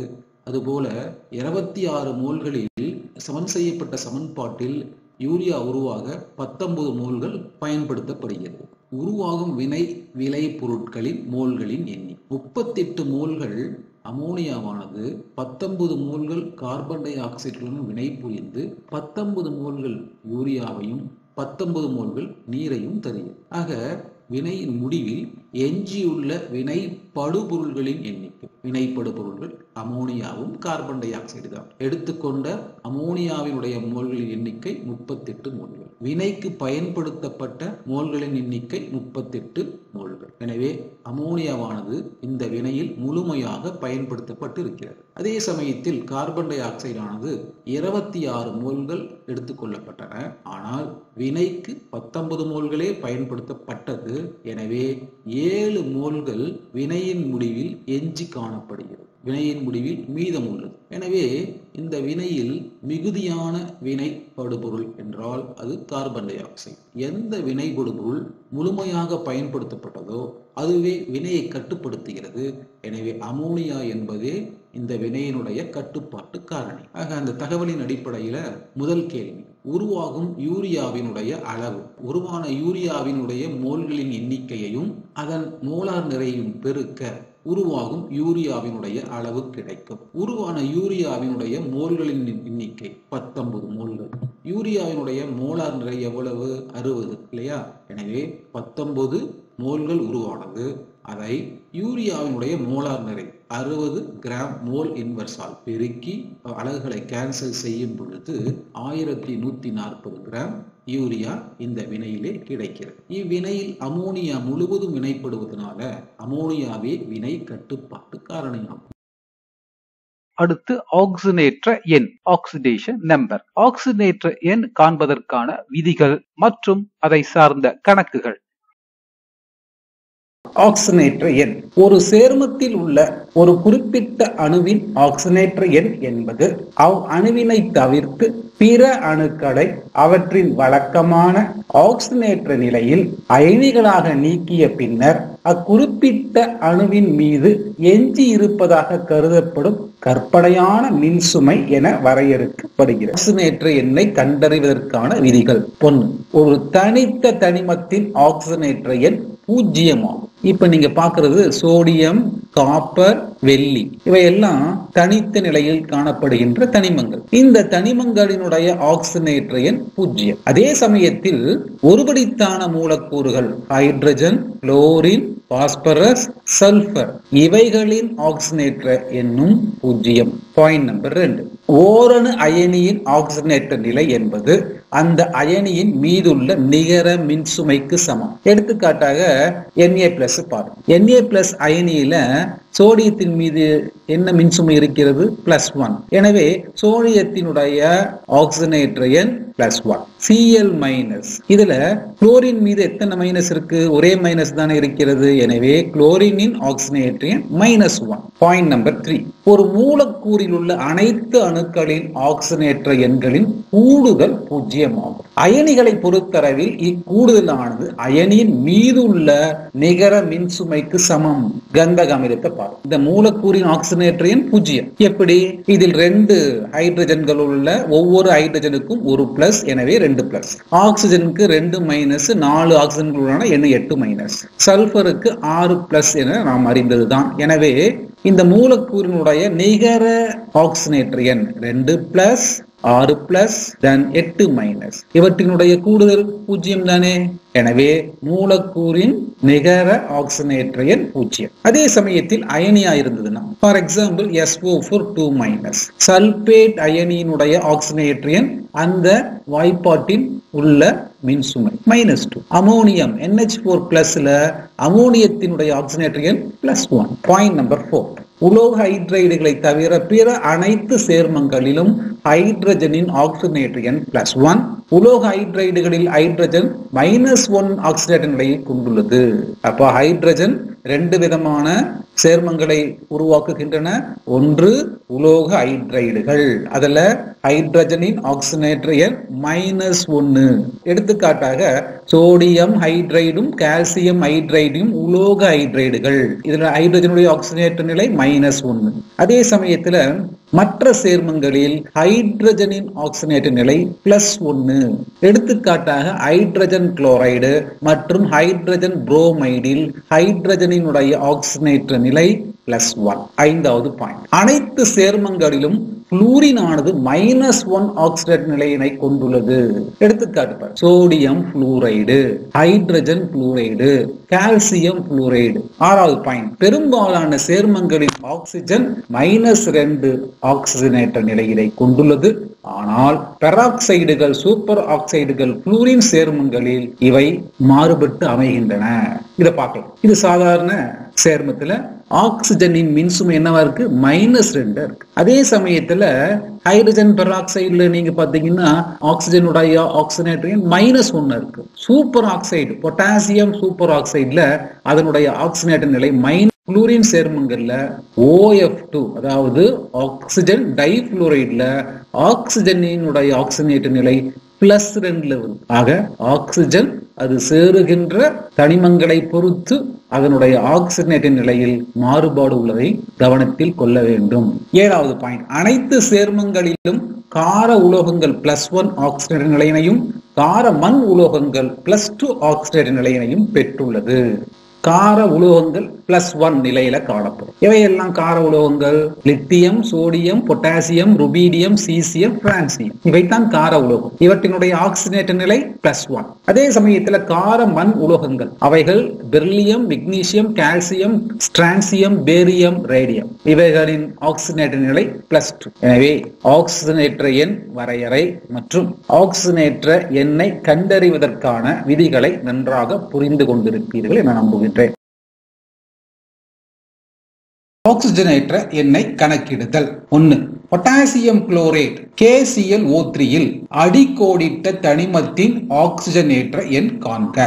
இதுல Cl ஆக்சிஜனேற்ற எண்ணை கண்டுபிடிக்கும். ஆக்சிஜனேற்ற எண் காண்பதற்கான விதிகள்ல 7வது விதி கார உலோகங்களின் ஆக்சிஜனேற்ற நிலை +1. எனவே பொட்டாசியத்தின் ஆக்சிஜனேற்ற நிலை +1, ஆக்சிஜனின் ஆக்சிஜனேற்ற நிலை -2. இந்த மதிப்பை இந்த வாய்ப்பாட்டுல நம்ம சப்ஸ்டிட்யூட் பண்ணலாம். பொட்டாசியத்துக்கு +1 பிளஸ் கண்டுபிடிக்க வேண்டிய Cl X எடுத்துக்கிட்டோம் பிளஸ் இருக்கின்ற ஆக்சிஜன் 3. ஒவ்வொரு ஆக்சிஜனுடைய ஆக்சிஜனேற்ற எண் -2. இப்போ ஆக்சிஜனேற்ற விதியில 3வது பாயிண்ட் நினைவு கூர்ந்து பாருங்களேன். ஒரு மூலக்கூறில் உள்ள அனைத்து அணுக்களின் ஆக்சிஜனேற்ற எண்களின் கூடுதல் 0 ஆகும். எனவே is equal to 0. So +1 plus x 3 into -2 is equal to -6 is equal to 0. Therefore +1 minus 6 x minus 5 is equal to 0. Therefore x is equal to +5. விடை பொட்டாசியம் குளோரேட்டில் குளோரினின் ஆக்சிஜனேற்ற எண் +5. இரண்டாவது கணக்கு பொட்டாசியம் பெர்மாங்கனேட் KMnO4. இதில் அடிகோடிடப்பட்ட தனிமம் மாங்கனீஸ். இதன் ஆக்சிஜனேற்ற எண் என்ன? பொட்டாசியத்துக்கு +1 ஆக்சிஜனேற்ற எண், ஆக்சிஜனுக்கு -2. இதை இந்த வாய்ப்பாட்டில் நாம பிரதியிடுவோம். பொட்டாசியத்துக்கு +1 பிளஸ் மேங்கனீஸ் தான் கண்டுபிடிக்க போறோம். எனவே x இருக்கின்ற ஆக்சிஜனுடைய எண்ணிக்கை 4. எனவே -2. ஒட்டுமொத்த அந்த மூலக்கூறினுடைய அனைத்து அணுக்களினுடைய ஆக்சிஜனேற்ற எண்களின் கூடுதல் 0 ஆகும் இல்லையா? Therefore +1 plus x 4 into -2 is equal to -8 is equal to 0. So +1 minus 8 is equal to -7. Therefore x is equal to +7. எனவே கணக்கினுடைய விடை பொட்டாசியம் பெர்மாங்கனேட்டில் மாங்கனீசின் ஆக்சிஜனேற்ற எண் +7. அடுத்த கணக்கு ஃபெரஸ் சல்பேட் FeSO4 இல் அடிகோடிட்ட சல்பரின் ஆக்சிஜனேற்ற எண் யாது? Fe ஆக்சிஜனேற்ற நிலை +2, ஆக்சிஜனின் ஆக்சிஜனேற்ற நிலை -2. இந்த ரெண்டினுடைய மதிப்பையும் இங்க சப்ஸ்டிட்யூட் பண்ணலாம். அப்படி பண்ணும்போது ஃபெரஸ்க்கு 2+, கண்டுபிடிக்க வேண்டிய சல்பருக்காக x, இருக்கின்ற ஆக்சிஜனுடைய எண்ணிக்கை 4, ஒவ்வொன்றினுடைய ஆக்சிஜனேற்ற எண் -2, ஒட்டுமொத்த மூலக்கூறுக்கு ஆக்சிஜனேற்ற எண் 0. Therefore +2 plus x minus 8 is equal to 0. +2 minus 8 is equal to -6. எனவே x is equal to +6. Therefore ferrous sulfateல் S இன் ஆக்சிஜனேற்ற எண் +6. நாலாவது கணக்கு இது ferric sulphate Fe2SO4 thrice. Ferric na 3+, ferrous na 2+. So ferric sulfate Fe2SO4 thrice. இந்த வாய்ப்பாட்டுல S இனுடைய ஆக்சிஜனேற்ற எண், அதாவது சல்பரினுடைய ஆக்சிஜனேற்ற எண் என்ன? இப்பதான் சொன்னேன், ஃபெர்ரிக் சொன்னா 3+. சோ இந்த வாய்ப்பாட்டுல இரும்பானது ஃபெர்ரிக் என்ற நிலையிலே காணப்படுகிறது. அதனுடைய ஆக்சிஜனேற்ற எண் +3, ஆக்சிஜனுடைய ஆக்சிஜனேற்ற எண் -2. இந்த மதிப்புகளை அந்த வாய்ப்பாட்டில் பிரதியிடும் பொழுது 2 இரும்பு இருக்கிறதுனால 2, அதனுடைய ஆக்சிஜனேற்ற எண் +3. Therefore 2 into 3 plus எத்தனை சல்பர் இருக்குது? 3 சல்பர். எனவே 3x plus 4 into 3 12 ஆக்சிஜன் இருக்கின்றது. ஒவ்வொரு ஆக்சிஜனுடைய ஆக்சிஜனேற்ற எண் -2, ஒட்டுமொத்த அந்த மூலக்கூறினுடைய ஆக்சிஜனேற்ற நிலை 0. எனவே 3+ into 2 is equal to 6+ plus 3x 12 minus 2 is equal to -24 is equal to 0. இதை சுருக்கும் பொழுது 3x minus 18 is equal to 0. x is equal to +18 by 3 is equal to +6. எனவே ஃபெர்ரிக் சல்பேட்டில் S இனுடைய ஆக்சிஜனேற்ற எண் +6 ஆகும். ஐந்தாவது கணக்கு. இந்த கணக்கு பாருங்க, இது அயனியா கொடுத்திருக்கிறாங்க. Cr2O7 2- என்பது டைக்ரோமேட் அயனி. இந்த டைக்ரோமேட் அயனியில குரோமியத்தினுடைய ஆக்சிஜனேற்ற நிலையை கண்டுபிடிக்கணும் இல்லையா? இதுல ஆக்சிஜன் இருக்கு இல்லையா? ஆக்சிஜனுடைய ஆக்சிஜனேற்ற நிலை -2. இதை வாய்ப்பாட்டுல சப்ஸ்டிட்யூட் பண்ணுங்க. இருக்கிறது 2 குரோமியம். எனவே 2x plus 7 into -2 is equal to -2. இங்க ஏன் -2 எடுத்துக்கிட்டோம்? ஏன்னா ஆக்சிஜனேற்ற விதியின்படி ஒரு அயனியின் மீதுள்ள மின்சுமையே அதனுடைய ஆக்சிஜனேற்ற எண் என்று படித்திருக்கின்றோம் அல்லவா? எனவே இந்த அயனியின் மீது உள்ள சுமையானது -2. 2x - 14 is equal to -2. Therefore 2x is equal to -2 plus 14. X is equal to +12 by 2 is equal to +6. எனவே டைகுரோமேட் அயனியில் குரோமியத்தின் ஆக்சிஜனேற்ற எண் +6. ஆறாவது மேங்கனஸ் சல்பேட் MnSO. இதில் S இனுடைய ஆக்சிஜனேற்ற எண்ணை கண்டுபிடிக்கணும். இதுல மேங்கனீசினுடைய ஆக்சிஜனேற்ற நிலை +2. எனவே Mnக்கு 2+ எனவும் ஆக்சிஜனுக்கு 2- எனவும் இந்த வாய்ப்பாட்டுல நாம பிரதியிடும் பொழுது 2+ X 4 × -2 is equal to 0. இதை சுருக்கும் பொழுது X is equal to +6. இந்த கணக்கினுடைய விடையானது MnSO4 இல் S இனுடைய ஆக்சிஜனேற்ற எண் +6. ஆகவே ஆக்சிஜனேற்ற எண் கணக்கிடுதல் விதியின்படி எந்த ஆக்சிஜனேற்ற எண்ணை கண்டறிய கணக்கு கொடுத்தாலும் அதற்கான விடையை நம்மால் கண்டறிய முடியும் என்ற நம்பிக்கை உங்களுக்கு இருக்கும் என்று நினைக்கின்றேன். இறுதியாக ஆக்சிஜனேற்ற ஒடுக்க வினைகள் என்றால் என்ன? ஆக்சிஜனேற்ற ஒடுக்கத்திற்கு இடையே உள்ள வேறுபாடுகள் யாவை? ஆக்சிஜனேற்ற ஒடுக்க வினைகளின் வகைகள், சமன்பாடுகளை எவ்வாறு ஆக்சிஜனேற்ற எண் முறை மற்றும் அயனி எலக்ட்ரான் முறையில் சமன் செய்வது போன்றவற்றை தெரிந்து கொள்வோம். ஆக்சிஜனேற்ற வினைகள் நம்முடைய அன்றாட வாழ்க்கையிலே பல விஷயங்கள் நாம் பார்த்திருப்போம். அவற்றில் சிலவற்றை நினைவு கூர்வோம். ஆப்பிளை நறுக்கி சில நிமிடங்கள் வைக்கும் பொழுது அவை பழுப்பு நிறமாக மாறுவதை நாம் பார்த்திருப்போம். என்ன நிகழ்கிறது? LPG நிரப்பப்பட்ட ஸ்டோவை எரியூட்டும் பொழுது எரிகிறது. லிக்விஃபைட் பெட்ரோலியம் கேஸ், அதாவது சமையல் எரிவாயு எரிய வைக்கும் பொழுது எதனால் எரிகிறது? இரும்பு சில பல மாதங்களில் துருப்பிடிக்கிறது என்பதையும் நாம் பார்த்திருப்போம். இவைகள் அனைத்திலும் நடைபெறக்கூடிய வேதி மாற்றம் என்ன? அந்த வேதி மாற்றம் தான் ஆக்சிஜனேற்ற வினை. ஆக்சிஜனேற்ற வினை என்றால் என்ன? ஒரு வினையில் ஆக்சிஜனை சேர்த்தல் அல்லது ஹைட்ரஜனை நீக்குதல் என்பது ஆக்சிஜனேற்ற வினை எனப்படும். எடுத்துக்காட்டாக இரும்புடன் ஆக்சிஜன் சேர்ந்து ஃபெர்ரிக் ஆக்சைடை தருகிறது. இந்த வினையில் வினைபடு பொருளான இரும்புடன் ஆக்சிஜன் சேர்ந்துள்ளது, எனவே ஆக்சிஜனேற்ற வினை. இந்த சமன்பாட்டை சமன் செய்யும். ஆக்சிஜன் ஈவன் நம்பர்ல உள்ளது, அதே சமயத்தில் விளைபொருளில் ஆக்சிஜன் ஆட் நம்பரில் உள்ளது. ஆட் நம்பரில் உள்ள ஆக்சிஜன் கொண்ட வினை விளைபொருளுக்கு முன்பு 2 என்கிறோம். 2 × 2 4 இரும்பு விளைபொருள் பகுதியில் உள்ளது, எனவே இரும்பின் முன்பு 4 என்கிறோம். விளைபொருள் பகுதியில் மொத்தமாக 6 ஆக்சிஜன் உள்ளதை நாம் பார்க்கிறோம். எனவே ஆக்சிஜன் மூலக்கூறுக்கு முன்பு 3 × 2 6. இந்த வினையில் என்ன நிகழ்ந்தது? வினை படு பொருளுடன் ஆக்சிஜன் சேர்ந்துள்ளது. அடுத்து hydrogen sulphide plus chlorine gives hydrogen chloride plus sulphur. இந்த வினையை பார்க்கும் பொழுது ஹைட்ரஜன் சல்பைடில் சல்பருடன் ஹைட்ரஜன் காணப்படுகிறது. விளைபொருள் பகுதியில் சல்பருடன் ஹைட்ரஜன் இல்லை, ஹைட்ரஜன் நீக்கப்பட்டிருக்கிறது. எனவே ஹைட்ரஜனை நீக்குதல் என்பதும் ஆக்சிஜனேற்ற வினை. இந்த சமன்பாட்டை சமன் செய்யும். 2 ஹைட்ரஜன் 2 குளோரின், எனவே ஹைட்ரஜன் குளோரைடு முன்பு 2. இந்த வினையில் நிகழ்ந்த மாற்றம் ஹைட்ரஜன் வினைப்படு பொருளில் இருந்து நீக்கப்பட்டிருக்கிறது. எல்லா வினைகளும் ஆக்சிஜனை அடிப்படையாக கொண்டோ அல்லது ஹைட்ரஜனை அடிப்படையாக கொண்டோ ஆக்சிஜனேற்ற வினையை தீர்மானிக்க இயலாது. எனவே எலக்ட்ரான் அடிப்படையிலும் ஆக்சிஜனேற்ற வினையை வரையறுக்கலாம். ஒரு வினையில் எலக்ட்ரான் இழத்தல் என்பது ஆக்சிஜனேற்ற வினை. எடுத்துக்காட்டாக இரும்பு 2+ யூஸ் இரும்பு 3+ எலக்ட்ரான். இந்த வினையை பார்க்கும் பொழுது இரும்பு 2+ ஆனது ஒரு எலக்ட்ரானை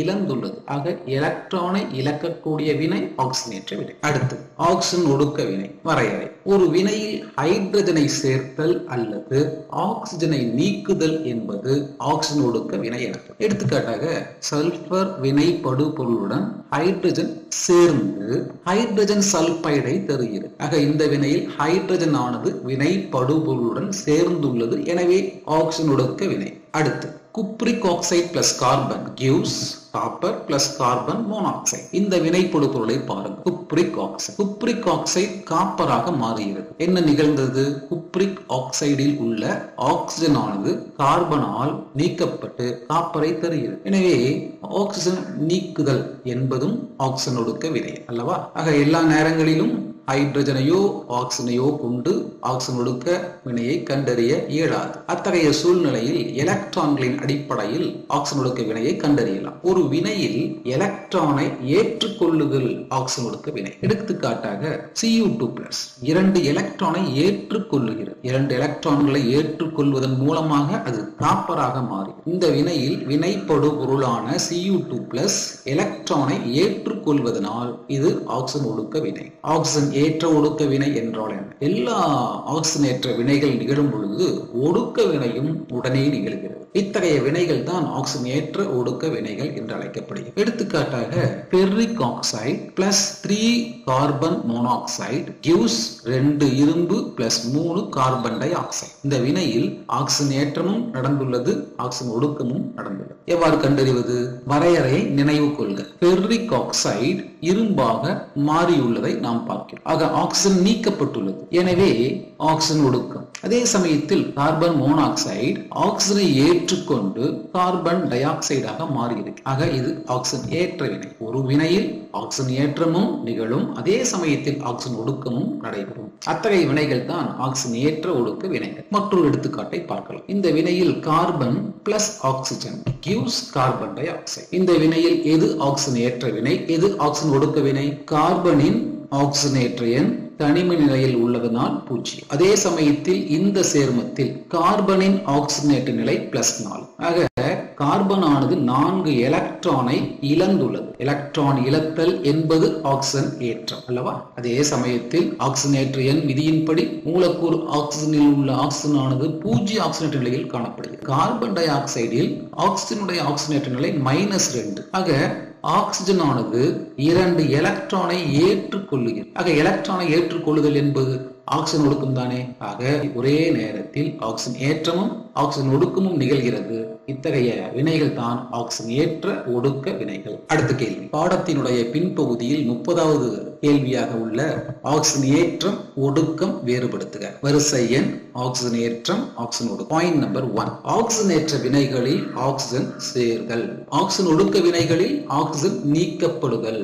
2, ஆக்சிஜன் ஏற்ற வினைகளில் ஹைட்ரஜன் நீக்குதல், ஆக்சிஜன் ஒடுக்க வினைகளில் ஹைட்ரஜன் சேர்த்தல். பாயிண்ட் நம்பர் 3, ஆக்சிஜன் ஏற்ற வினைகளில் எலக்ட்ரான் இழத்தல், ஆக்சிஜன் ஒடுக்க வினைகளில் எலக்ட்ரான் சேர்த்தல் அல்லது எலக்ட்ரான் ஏற்றுக்கொள்ளுதல். பாயிண்ட் நம்பர் 4, ஆக்சிஜன் ஏற்ற வினைகளில் ஆக்சிஜனேற்ற எண் அதிகரித்தல். ஆக்சிஜனேற்ற எண் அதிகரித்தல் என்ன? கீழே பல ஆக்சிஜனேற்ற நிலைகள் கொடுக்கப்பட்டிருக்கிறது, -3 முதல் +4 வரை. இதில் ஆக்சிஜனேற்ற எண் அதிகரித்தல் என்ன?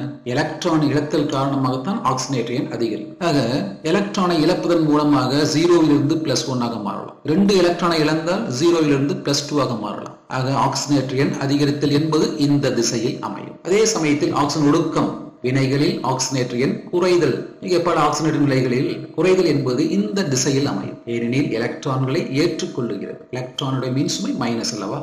ஆக +4 என்று இருந்தால் ஒரு எலக்ட்ரானை ஏற்றுக்கொண்டால் அது +3 மாறும்.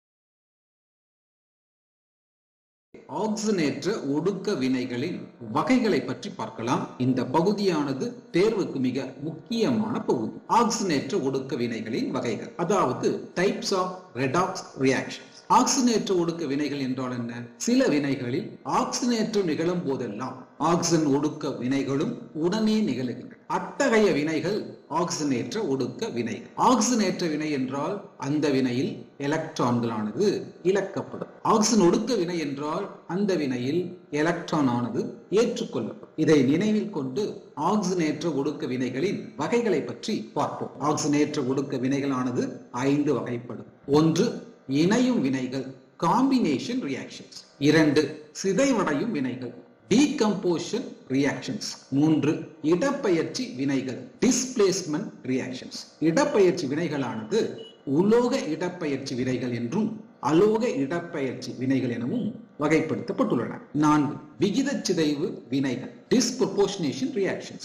5 எலக்ட்ரான் பரிமாற்ற திறன் வினைகள், அதாவது காம்படிட்டிவ் எலக்ட்ரான் டிரான்ஸ்பர் ரியாக்ஷன்ஸ். ஒவ்வொன்றாக எடுத்துக்காட்டுகளுடன் பார்ப்போம். 1 இணையும் வினைகள் காம்பினேஷன் ரியாக்ஷன்ஸ். இங்கு பார்ப்பது கார்பன். இது ஆக்சிஜனுடன் வினை புரிந்து கார்பன் டை ஆக்சைடை பெறுகிறது. இணையும் வினைகள் என்றால் என்ன? 2 வினை பொருட்கள் வினை புரிந்து ஒரு சேர்மத்தினை தரும் ஆக்சிஜனேற்ற ஒடுக்க வினைகள் இணையும் வினைகள் என்று அழைக்கப்படுகின்றன. இந்த வினையில் எது ஆக்சிஜனேற்ற வினை, எது ஒடுக்க வினை என்பதை ஆக்சிஜனேற்ற எண்களின் அடிப்படையில் பார்ப்போம். மூலக்கூறு ஆக்சிஜனில் ஆக்சிஜன் ஆனது 0 ஆக்சிஜனேற்ற நிலையில் உள்ளது. கார்பன் டை ஆக்சைடில் ஆக்சிஜனின் ஆக்சிஜனேற்ற நிலையானது -2 ஆக 0விலிருந்து -2 ஆக மாறியுள்ளது. எனில் ஆக்சிஜன் ஆனது 2 எலக்ட்ரான்களை ஏற்றுக்கொண்டுள்ளது என்று பொருள் அல்லவா? எலக்ட்ரானை ஏற்றுக்கொள்ளுகின்ற வினை ஆக்சிஜன் ஒடுக்க வினைதானே. அதே நேரத்தில் தனிம நிலையில் உள்ள தனிமங்களின் ஆக்சிஜனேற்ற எண் 0 என்பதை நாம் அறிவோம் அல்லவா? எனவே கார்பனின் ஆக்சிஜனேற்ற நிலை 0. கார்பன் டை ஆக்சைடில் கார்பனின் ஆக்சிஜனேற்ற நிலை +4, அதாவது 2 × 2 -4 மைனஸ். எனவே கார்பனினுடைய ஆக்சிஜனேற்ற நிலை +4 ஆக கார்பன் ஆனது 4 எலக்ட்ரான்களை இழந்து +4 நிலையை அடைந்துள்ளது. எனவே எலக்ட்ரானை இழக்கக்கூடிய வினை ஆக்சிஜனேற்ற வினைதானே.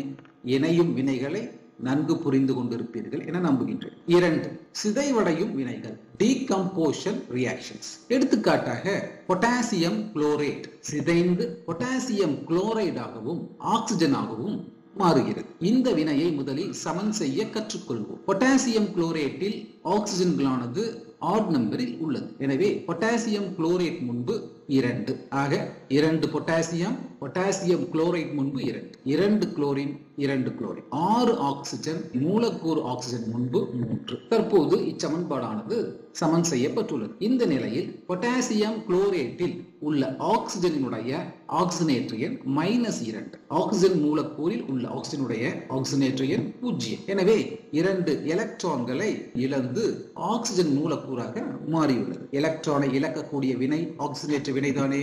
பொட்டாசியம் குளோரேட்டில் குளோரினுடைய ஆக்சிஜனேற்ற நிலை ஆக்சிஜன் 6- பொட்டாசியம் 1+, எனவே குளோரினுடைய ஆக்சிஜனேற்ற நிலை +5. பொட்டாசியம் குளோரைடில் குளோரினுடைய ஆக்சிஜனேற்ற நிலை -1 ஆக பொட்டாசியம் குளோரேட்டில் உள்ள குளோரினானது 6 எலக்ட்ரான்களை ஏற்றுக்கொண்டு Cl- ஆக மாறியுள்ளது. எலக்ட்ரான்களை ஏற்றுக்கொள்ளக்கூடிய வினையானது ஆக்சிஜன் ஒடுக்கம். சிதைவடையும் வினைக்கான வரையறையை பார்ப்போம்.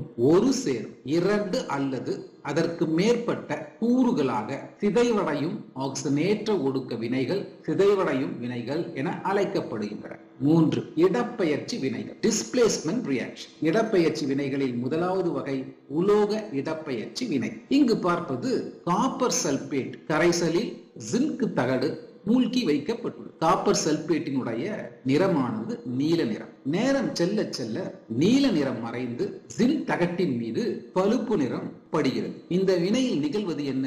அதாவது காப்பர் சல்பேட்டுடன் ஜிங்க் சேர்த்து வினைப்படுத்தும் பொழுது ஜிங்க் ஆனது காப்பர் சல்பேட் கரைசலில் உள்ள காப்பர் 2+ அயனிகளை ஒடுக்கி காப்பராக மாற்றுகிறது. இவ்வாறு ஒடுக்கப்பட்ட காப்பரானது ஜிங்க் தகட்டின் மீது பழுப்பு நிறத்தில் படுகிறது. இதுவே உலோக இடப்பெயர்ச்சி வினை. ஆக்சிஜனேற்ற வினை எது, ஆக்சிஜன் ஒடுக்க வினை எது என்பதை பார்ப்போம். இந்த வினையில் தனிம ஜிங்க் ஆனது 0 ஆக்சிஜனேற்ற நிலையில் உள்ளது. இது 2 எலக்ட்ரானை இழந்து ஜிங்க் 2+ ஆக கரைசலுக்குள் செல்லுகிறது. ஆக ஜிங்க் 2 எலக்ட்ரான்களை இழந்து ஜிங்க் 2+ ஆக மாறக்கூடிய வினையானது ஆக்சிஜனேற்ற வினை. அதே நேரத்தில் ஜிங்க் வழங்கிய 2 எலக்ட்ரான்களை காப்பர் சல்பேட் கரைசலில் உள்ள Cu2+ ஏற்று காப்பராக ஒடுக்கம் அடைகிறது. ஆக Cu2+ 2 எலக்ட்ரானை ஏற்றுக்கொண்டு Cu 0 ஆகிறது. இந்த வினையில் 2 எலக்ட்ரான்களானது ஏற்றுக்கொள்ளப்பட்டுள்ளது. எனவே தான் இது ஆக்சிஜன் ஒடுக்க வினை.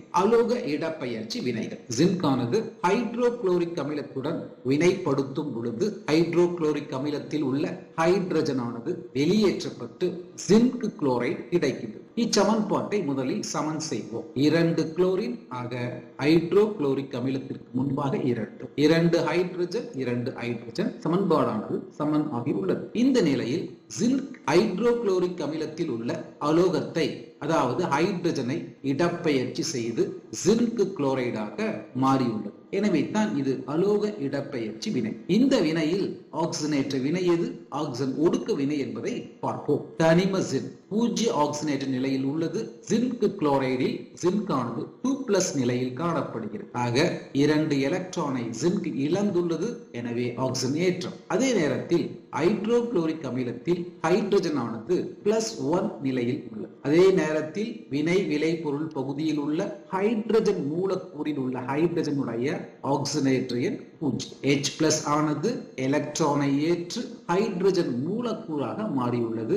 எனவே எலக்ட்ரானை ஏற்கக்கூடிய இந்த வினையானது ஆக்சிஜன் ஒடுக்க வினை. 4 விகித சிதைவு வினைகள் என்றால் என்ன? ஹைட்ரஜன் பெராக்சைடு H2O2 இது சிதைந்து நீரையும் ஆக்சிஜனையும் தருகிறது. இந்த வினையை சமன் செய்வோம். ஹைட்ரஜன் பெராக்சைடில் ஈவன் ஆக்சிஜன்கள் உள்ளன. எனவே நீருக்கு முன்பாக 2 2 × 2 4 ஹைட்ரஜன். எனவே ஹைட்ரஜன் பெராக்சைடு முன்பு 2. தற்போது இச்சமன்பாடானது சமன் செய்யப்பட்டுள்ளது. இந்த வினையை உற்று நோக்கி பாருங்கள். ஒரு சேர்மத்தில் உள்ள ஒரு தனிமம் ஆக்சிஜனேற்ற மற்றும் ஆக்சிஜன் ஒடுக்க வினையில் ஈடுபட்டுள்ளது. இத்தகைய சிதைவு வினைகள் தான் விகித சிதைவு வினைகள் என்று அழைக்கப்படுகின்றன. ஹைட்ரஜன் பெராக்சைடில் ஆக்சிஜனின் ஆக்சிஜனேற்ற நிலை -1. இது ஒரு எலக்ட்ரானை இழந்து மூலக்கூறு ஆக்சிஜனாக மாறியுள்ளது. எனவே எலக்ட்ரானை இழக்கக்கூடிய இந்த வினையானது ஆக்சிஜன் ஏற்ற வினை. அதே நேரத்தில் -1 என்ற நிலையில் உள்ள ஆக்சிஜன் ஆனது நீரில் -2 என்ற நிலையில் காணப்படுகிறது. ஆக ஆக்சிஜன் ஒரு எலக்ட்ரானை ஏற்றுக்கொண்டு O2- ஆக மாறியுள்ளது. ஆக எலக்ட்ரானை ஏற்றுக்கொள்ளக்கூடிய இந்த வினை ஆக்சிஜன் ஒடுக்க வினை. விகித சிதைவு வினைக்கான வரையறையை பார்ப்போம். சில ஆக்சிஜனேற்ற ஒடுக்க வினைகளில் ஒரே சேர்மம் ஆக்சிஜனேற்றம் மற்றும் ஆக்சிஜன் ஒடுக்கத்திற்கு உட்படுகிறது. இவ்வினைகளில் அந்த சேர்மத்தில் உள்ள ஒரு தனிமத்தின் ஆக்சிஜனேற்ற எண் அதிகரிக்கவும் குறையவும் செய்கிறது. இத்தகைய வினைகள் தான் விகித சிதைவு வினைகள் என்று அழைக்கப்படுகிறது. ஹைட்ரஜன் பெராக்சைடை பொறுத்தளவில் ஆக்சிஜன் ஏற்றம் மற்றும் ஆக்சிஜன் ஒடுக்கத்தில் ஈடுபடக்கூடிய தனிமமானது ஆக்சிஜன். 5 எலக்ட்ரான் பரிமாற்ற திறன் வினைகள். இங்கு பார்ப்பது காப்பர் சல்பேட் கரைசலில் ஜிங்க் தகடு உலோக இடப்பெயர்ச்சி வினை. இங்கு ஜிங்க் ஆனது 2 எலக்ட்ரானை இழந்து ஜிங்க் 2+ ஆக மாறுகிறது. இழந்த 2 எலக்ட்ரானை காப்பர் 2+ அயனி ஏற்றுக்கொண்டு ஜிங்கின் மீது படிந்து பழுப்பு நிறத்தை தருகிறது என்பதை பார்த்தோம். இந்த வினையில் ஜிங்க் ஆனது எலக்ட்ரானை இழந்துள்ளது. இழந்த எலக்ட்ரானை காப்பர் 2+ ஏற்றுக்கொண்டிருக்கிறது. அதே வேளையில் ஜிங்க் சல்பேட் கரைசலில் காப்பர் தகட்டை மூழ்கி வைக்கும் பொழுது என்ன நிகழ்கிறது என்பதை பார்ப்போமானால் வினை நடைபெறுவது இல்லை. ஆக ஜிங்க் சல்பேட் கரைசலில் காப்பரானது எலக்ட்ரானை இழப்பதில்லை. இதை நினைவில் கொள்ளுங்கள். அதே நேரத்தில் சில்வர் நைட்ரேட் கரைசலில் காப்பர் தகட்டை வைத்து பார்க்கும் பொழுது வினை நிகழுகிறது. காப்பரானது 2 எலக்ட்ரானை இழந்து காப்பர் 2+ ஆக கரைசலுக்குள் செல்லுகிறது. அதே நேரத்தில் Ag+ ஆனது காப்பரின் மீது Ag ஆக படுகிறது. வினையை பார்ப்போம். சில்வர் நைட்ரேட் உடன் காப்பரை வினைப்படுத்தும் பொழுது அது காப்பர் நைட்ரேட் மற்றும் வெள்ளியை தருகிறது. முதலில் இந்த சமன்பாட்டை சமன் செய்து கொள்வோம். 2 நைட்ரேட் AgNO3 முன்பு 2 வெள்ளி வெள்ளி முன்பு 2. தற்போது இச்சமன்பாடானது சமனாகி உள்ளது. இந்த வினையில் எது ஆக்சிஜனேற்ற வினை எது ஒடுக்க வினை என்பதை பார்ப்போம். தனிம காப்பர் ஆக்சிஜனேற்ற நிலை 0. காப்பர் நைட்ரேட்டில் காப்பர் ஆனது 2+ நிலையில் காணப்படுகிறது. அது 2 எலக்ட்ரானை இழந்துள்ளது. ஆக ஆக்சிஜனேற்ற வினை. அதே நேரத்தில் சில்வர் நைட்ரேட்டில் சில்வர் ஆனது Ag+ நிலையில் காணப்படுகிறது. இது ஒரு எலக்ட்ரானை ஏற்றுக்கொண்டு வெள்ளியாக ஒடுக்கமடைகிறது. எலக்ட்ரானை ஏற்றுக்கொள்ளக்கூடிய இந்த வினை ஆக்சிஜன் ஒடுக்க வினை. எலக்ட்ரான் பரிமாற்ற திறனை பற்றி பார்ப்போம். ஜிங்க் காப்பர் சல்பேட்டில் உள்ள போது 2 எலக்ட்ரானை இழந்தது. அதே சூழலில் ஜிங்க் சல்பேட் கரைசலில் காப்பரை வைக்கும் பொழுது காப்பர் எலக்ட்ரானை இழக்கவில்லை. அதே நேரத்தில் சில்வர் நைட்ரேட் கரைசலில் காப்பரை வைக்கும் பொழுது காப்பர் 2 எலக்ட்ரானை இழந்து வினை நடைபெற உதவுகிறது. ஆக 3 உலோகங்களில் எளிதாக எலக்ட்ரானை வழங்கக்கூடியது தனாகம். அதற்கு அடுத்து எலக்ட்ரானை வழங்கக்கூடியது தாமிரம், அதாவது காப்பர். இறுதியாக இருப்பது வெள்ளி. ஆக எலக்ட்ரானை பரிமாற்றக்கூடிய திறன் வரிசையானது துத்தநாகம் இஸ் கிரேட்டர் தென் தாமிரம், தாமிரம் இஸ் கிரேட்டர் தென் வெள்ளி. ஆக இந்த வீடியோவிலே ஆக்சினேற்ற ஒடுக்க வினைகளின் வகைகளை பற்றி நன்கு புரிந்து கொண்டிருப்பீர்கள் என நம்புகின்றேன். ஸ்ரீதர் சிசி கெமிஸ்ட்ரி சேனலுக்கு உங்களை அன்புடன் வரவேற்கின்றேன். 11ஆம் வகுப்பு வேதியியல் பாடம் 1 வேதியியலின் அடிப்படை கருத்துக்கள் மற்றும் வேதி கணக்கீடுகள். இந்த வீடியோவிலே ஆக்சினேற்ற ஒடுக்க வினை, ஆக்சினேற்ற எண் முறையின் மூலம் சமன் செய்வது எப்படி என்பதை பார்ப்போம். ஆக்சினேற்ற ஒடுக்க வினைகளை சமன் செய்தல். ஆக்சினேற்ற எண் முறையின் மூலம் எவ்வாறு ஆக்சினேற்ற ஒடுக்க வினைகளை சமன் செய்வது என்பதை பார்ப்போம். படி 1. ஆக்சினேற்ற ஒடுக்க வினைகளில் ஆக்சினேற்ற எண்ணை பயன்படுத்தி ஆக்சினேற்ற ஆக்சிஜன் ஒடுக்கம் அடையும் அணுக்களை கண்டறிதல். இதை ஒரு எடுத்துக்காட்டு மூலமாக புரிந்து கொள்வோம். KMnO4 potassium permanganate. இது Na2SO3 அதாவது சோடியம் சல்பைடுடன் வினை புரிந்து MnO2 மாங்கனீஸ் டை ஆக்சைடையும் Na2SO4 சோடியம் சல்பேட் மற்றும் KOH பொட்டாசியம் ஹைட்ராக்சைடையும் தருகிறது. இந்த ஆக்சினேற்ற வினையை எவ்வாறு ஆக்சினேற்ற எண் முறையில் சமன் செய்வது என்பதை பார்ப்போம். படி 1 படி ஆக்சினேற்ற ஒடுக்க வினையில் ஈடுபட்டுள்ள அணுக்களின் ஆக்சினேற்ற எண்களை கண்டறிதல். பொட்டாசியம் பெர்மாங்கனேட்டில் மாங்கனீசினுடைய ஆக்சினேற்ற நிலையை பார்ப்போம். பொட்டாசியம் +1 ஆக்சினேற்ற நிலையில் காணப்படுகிறது. பிளஸ் கண்டறிய வேண்டிய மாங்கனீஸ் X என கொள்வோம். Plus 4 oxygen. ஒவ்வொரு ஆக்சிஜனுடைய ஆக்சிஜனேற்ற நிலை -2 இஸ் ஈக்குவல் டு 0. இதை சுருக்க X -7 இஸ் ஈக்குவல் டு +7. ஆக பொட்டாசியம் பெர்மாங்கனேட்டில் மாங்கனீசினுடைய ஆக்சிஜனேற்ற நிலை +7. சோடியம் சல்பைட்டில் சல்பரின் ஆக்சிஜனேற்ற நிலையை பார்ப்போம். 2 சோடியம், அதன் ஆக்சிஜனேற்ற நிலை +1. பிளஸ் கண்டறிய வேண்டிய சல்பரின் ஆக்சிஜனேற்ற எண் X. பிளஸ் 3 ஆக்சிஜன், ஒவ்வொரு ஆக்சிஜனுடைய ஆக்சிஜனேற்ற நிலையும் -2 ஆக 0. இதை சுருக்க X -4 இஸ் ஈக்குவல் டு +4. அதாவது சோடியம் சல்பைட்டில் சல்பரின் ஆக்சிஜனேற்ற நிலை +4. மாங்கனீஸ் டை ஆக்சைடில் மாங்கனீசினுடைய ஆக்சிஜனேற்ற நிலை கண்டறிய வேண்டிய மாங்கனீஸ் X. பிளஸ் 2 ஆக்சிஜன், 2 ஆக்சிஜனுடைய ஆக்சிஜனேற்ற நிலை -2, மொத்தமாக 0. X -4 is equal to +4. Manganese di ஆக்சைடில் மாங்கனீசினுடைய ஆக்சிஜனேற்ற நிலை +4. சோடியம் சல்பேட்டில் சல்பரின் ஆக்சிஜனேற்ற நிலையை பார்ப்போம். 2 சோடியம், அதன் ஆக்சிஜனேற்ற நிலை +1. கண்டறிய வேண்டிய சல்பரின் ஆக்சிஜனேற்ற நிலை X. பிளஸ் 4 ஆக்சிஜன்கள், ஒவ்வொரு ஆக்சிஜனுடைய ஆக்சிஜனேற்ற நிலை -2, மொத்தமாக 0. எனவே X -6 இஸ் ஈக்குவல் டு +6. ஆக சோடியம் சல்பேட்டில் சல்பரின் ஆக்சிஜனேற்ற நிலை +6. ஆக்சினேற்ற ஒடுக்க வினையில் ஈடுபடக்கூடிய அணுக்களின் ஆக்சினேற்ற எண்களை கண்டறிந்துள்ளோம். தற்போது எது ஆக்சினேற்ற வினை, எது ஆக்சிஜன் ஒடுக்க வினை என்பதை பார்ப்போம். சோடியம் சல்பைட்டில் சல்பர் ஆனது +4 நிலையில் உள்ளது. இது சோடியம் சல்பேட்டில் +6 என்ற நிலையை அடைந்துள்ளது. அதாவது 2 எலக்ட்ரானை அது இழந்துள்ளது. ஆக எலக்ட்ரானை இழக்கக்கூடிய வினை ஆக்சினேற்ற வினைதானே. அதே நேரத்தில் பொட்டாசியம் பெர்மாங்கனேட்டில் மாங்கனீசின் ஆக்சினேற்ற நிலை +7. மாங்கனீஸ் டை ஆக்சைடில் மாங்கனீசின் ஆக்சினேற்ற நிலை +4. ஆக மாங்கனீஸ் 3 எலக்ட்ரானை ஏற்று Mn7+ நிலையிலிருந்து Mn4+ நிலைக்கு மாறியுள்ளது. எனவே எலக்ட்ரானை ஏற்றுக்கொள்ளுகின்ற வினையானது ஆக்சிஜன் ஒடுக்கம் தானே. ஆக்சினேற்ற ஒடுக்க வினையில் எது ஆக்சினேற்ற வினை, எது ஆக்சிஜன் ஒடுக்க வினை என்பதை கண்டறிந்துள்ளோம். படி 2. ஆக்சினேற்ற ஒடுக்க வினைகளில் ஏற்கப்படும் எலக்ட்ரான்களின் எண்ணிக்கை இழக்கப்படும் எலக்ட்ரான்களின் எண்ணிக்கைக்கு சமம் அல்லவா. எனவே தொடர்புடைய வாய்ப்பாட்டினை தகுந்த எண்களால் குறுக்கு பெருக்கம் செய்து எலக்ட்ரான்களை சமப்படுத்துக. இந்த ஆக்சினேற்ற ஒடுக்க வினையில் சோடியம் சல்பைட்டில் உள்ள சல்பரானது 2 எலக்ட்ரானை இழந்து S6 நிலைக்கு செல்லுகிறது. எனவே சோடியம் சல்பைட்டில் உள்ள சல்பரானது 2 எலக்ட்ரானை இழந்துள்ளது. அதே நேரத்தில் பொட்டாசியம் பெர்மாங்கனேட்டில் உள்ள Mn7+ 3 எலக்ட்ரானை ஏற்று Mn4+ நிலைக்கு செல்லுகிறது. ஆக இந்த வினையில் மாங்கனீஸ் 7+ ஆனது 3 எலக்ட்ரானை ஏற்றுக்கொண்டுள்ளது. ஆக தொடர்புடைய வாய்ப்பாட்டினை தகுந்த எண்களால் குறுக்கு பெருக்கம் செய்து எலக்ட்ரான்களை சமப்படுத்த வேண்டும். அதாவது சோடியம் சல்பைட்டை 3 என்ற எண்ணாலும் பொட்டாசியம் பெர்மாங்கனேட்டை 2 என்ற எண்ணாலும் பெருக்க வேண்டும்.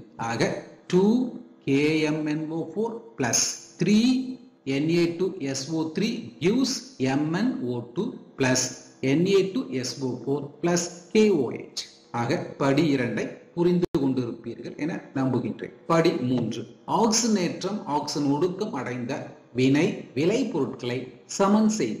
2KMnO4 plus 3Na2SO3 gives MnO2 plus Na2SO4 plus KOH.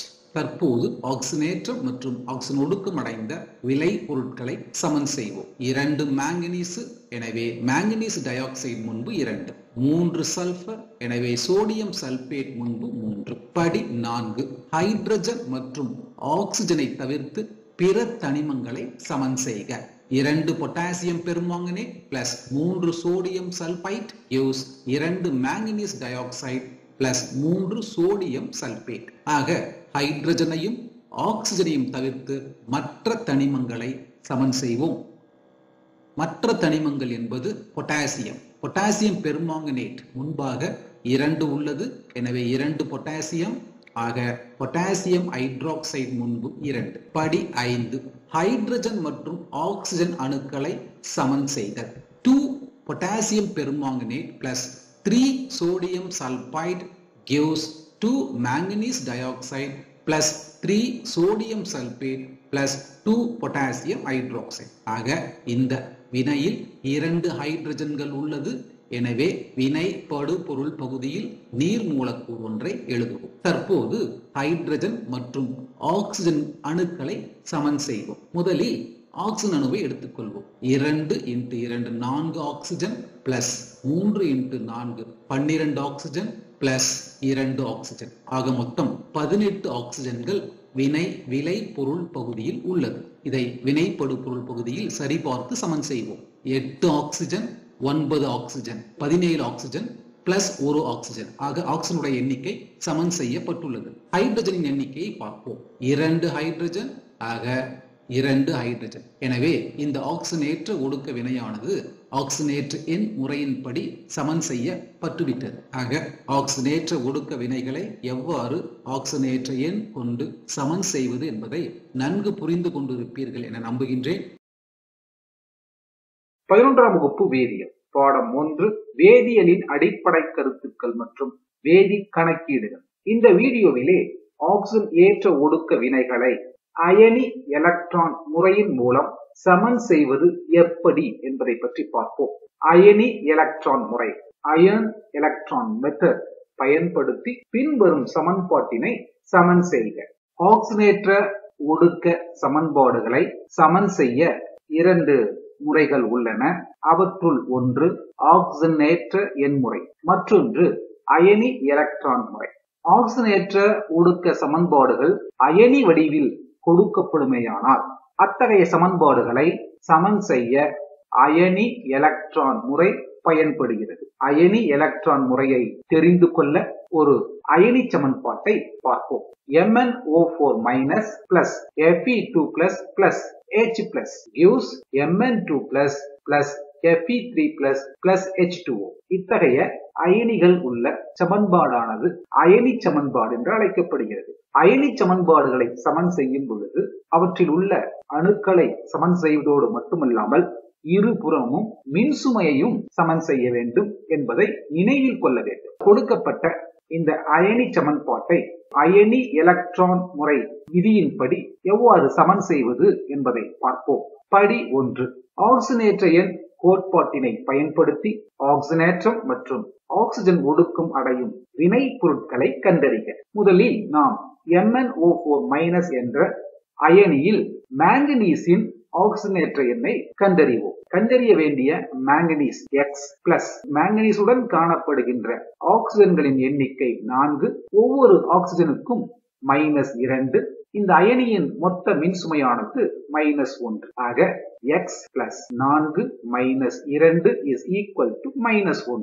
இதை சுருக்க x minus 8 is equal to -1. ஆக x இஸ் ஈக்குவல் டு +7. அதாவது MnO4 மைனஸில் மாங்கனீஸின் ஆக்சிஜனேற்ற நிலையானது +7.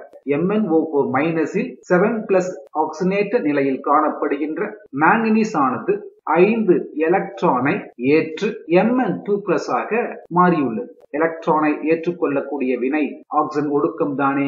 அதுபோல Fe2+ ஆனது ஒரு எலக்ட்ரானை இழந்து Fe3+ ஆக மாறியுள்ளது. எலக்ட்ரானை இழக்கக்கூடிய வினையானது ஆக்சிஜன் ஏற்றம் தானே.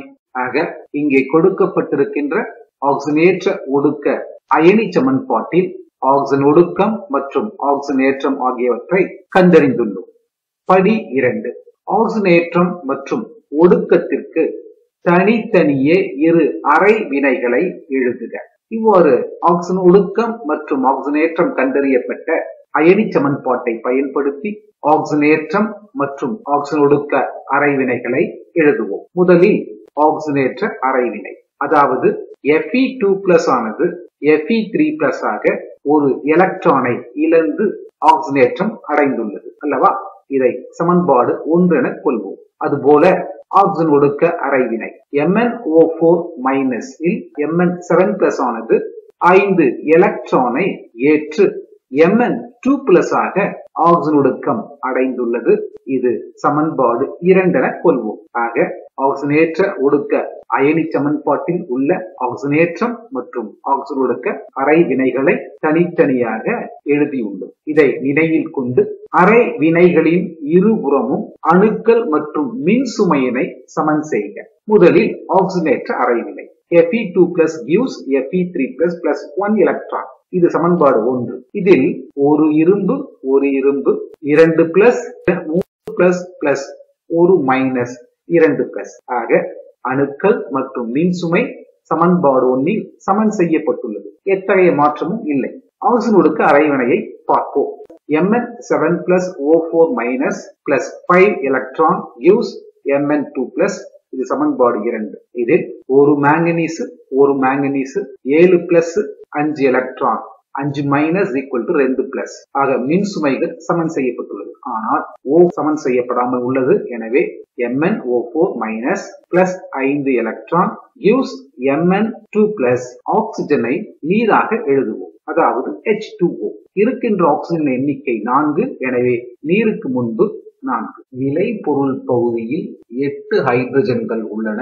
இதை ஈடு செய்ய வினை படு பொருள் பகுதியில் 4x2 8H+ அயனியை எழுதுவோம். தற்போது இச்சமன்பாட்டின் இருபுறமும் உள்ள அணுக்கள் மற்றும் மின்சுமையானது சமன் செய்யப்பட்டுள்ளது. இது சமன்பாடு 3 என கொள்வோம். படி 3. இழந்த எலக்ட்ரான்களின் எண்ணிக்கையும் ஏற்றுக்கொள்ளப்பட்ட எலக்ட்ரான்களின் எண்ணிக்கையும் சமமாகுமாறு இரு அரை வினைகளையும் சமப்படுத்துக. சமன்பாடு 1. அதாவது Fe2+ gives Fe3+ plus 1 electron. சமன்பாடு 3. MnO4 minus plus 5 electron plus 8H+ gives Mn2+ plus 4H2O அல்லவா.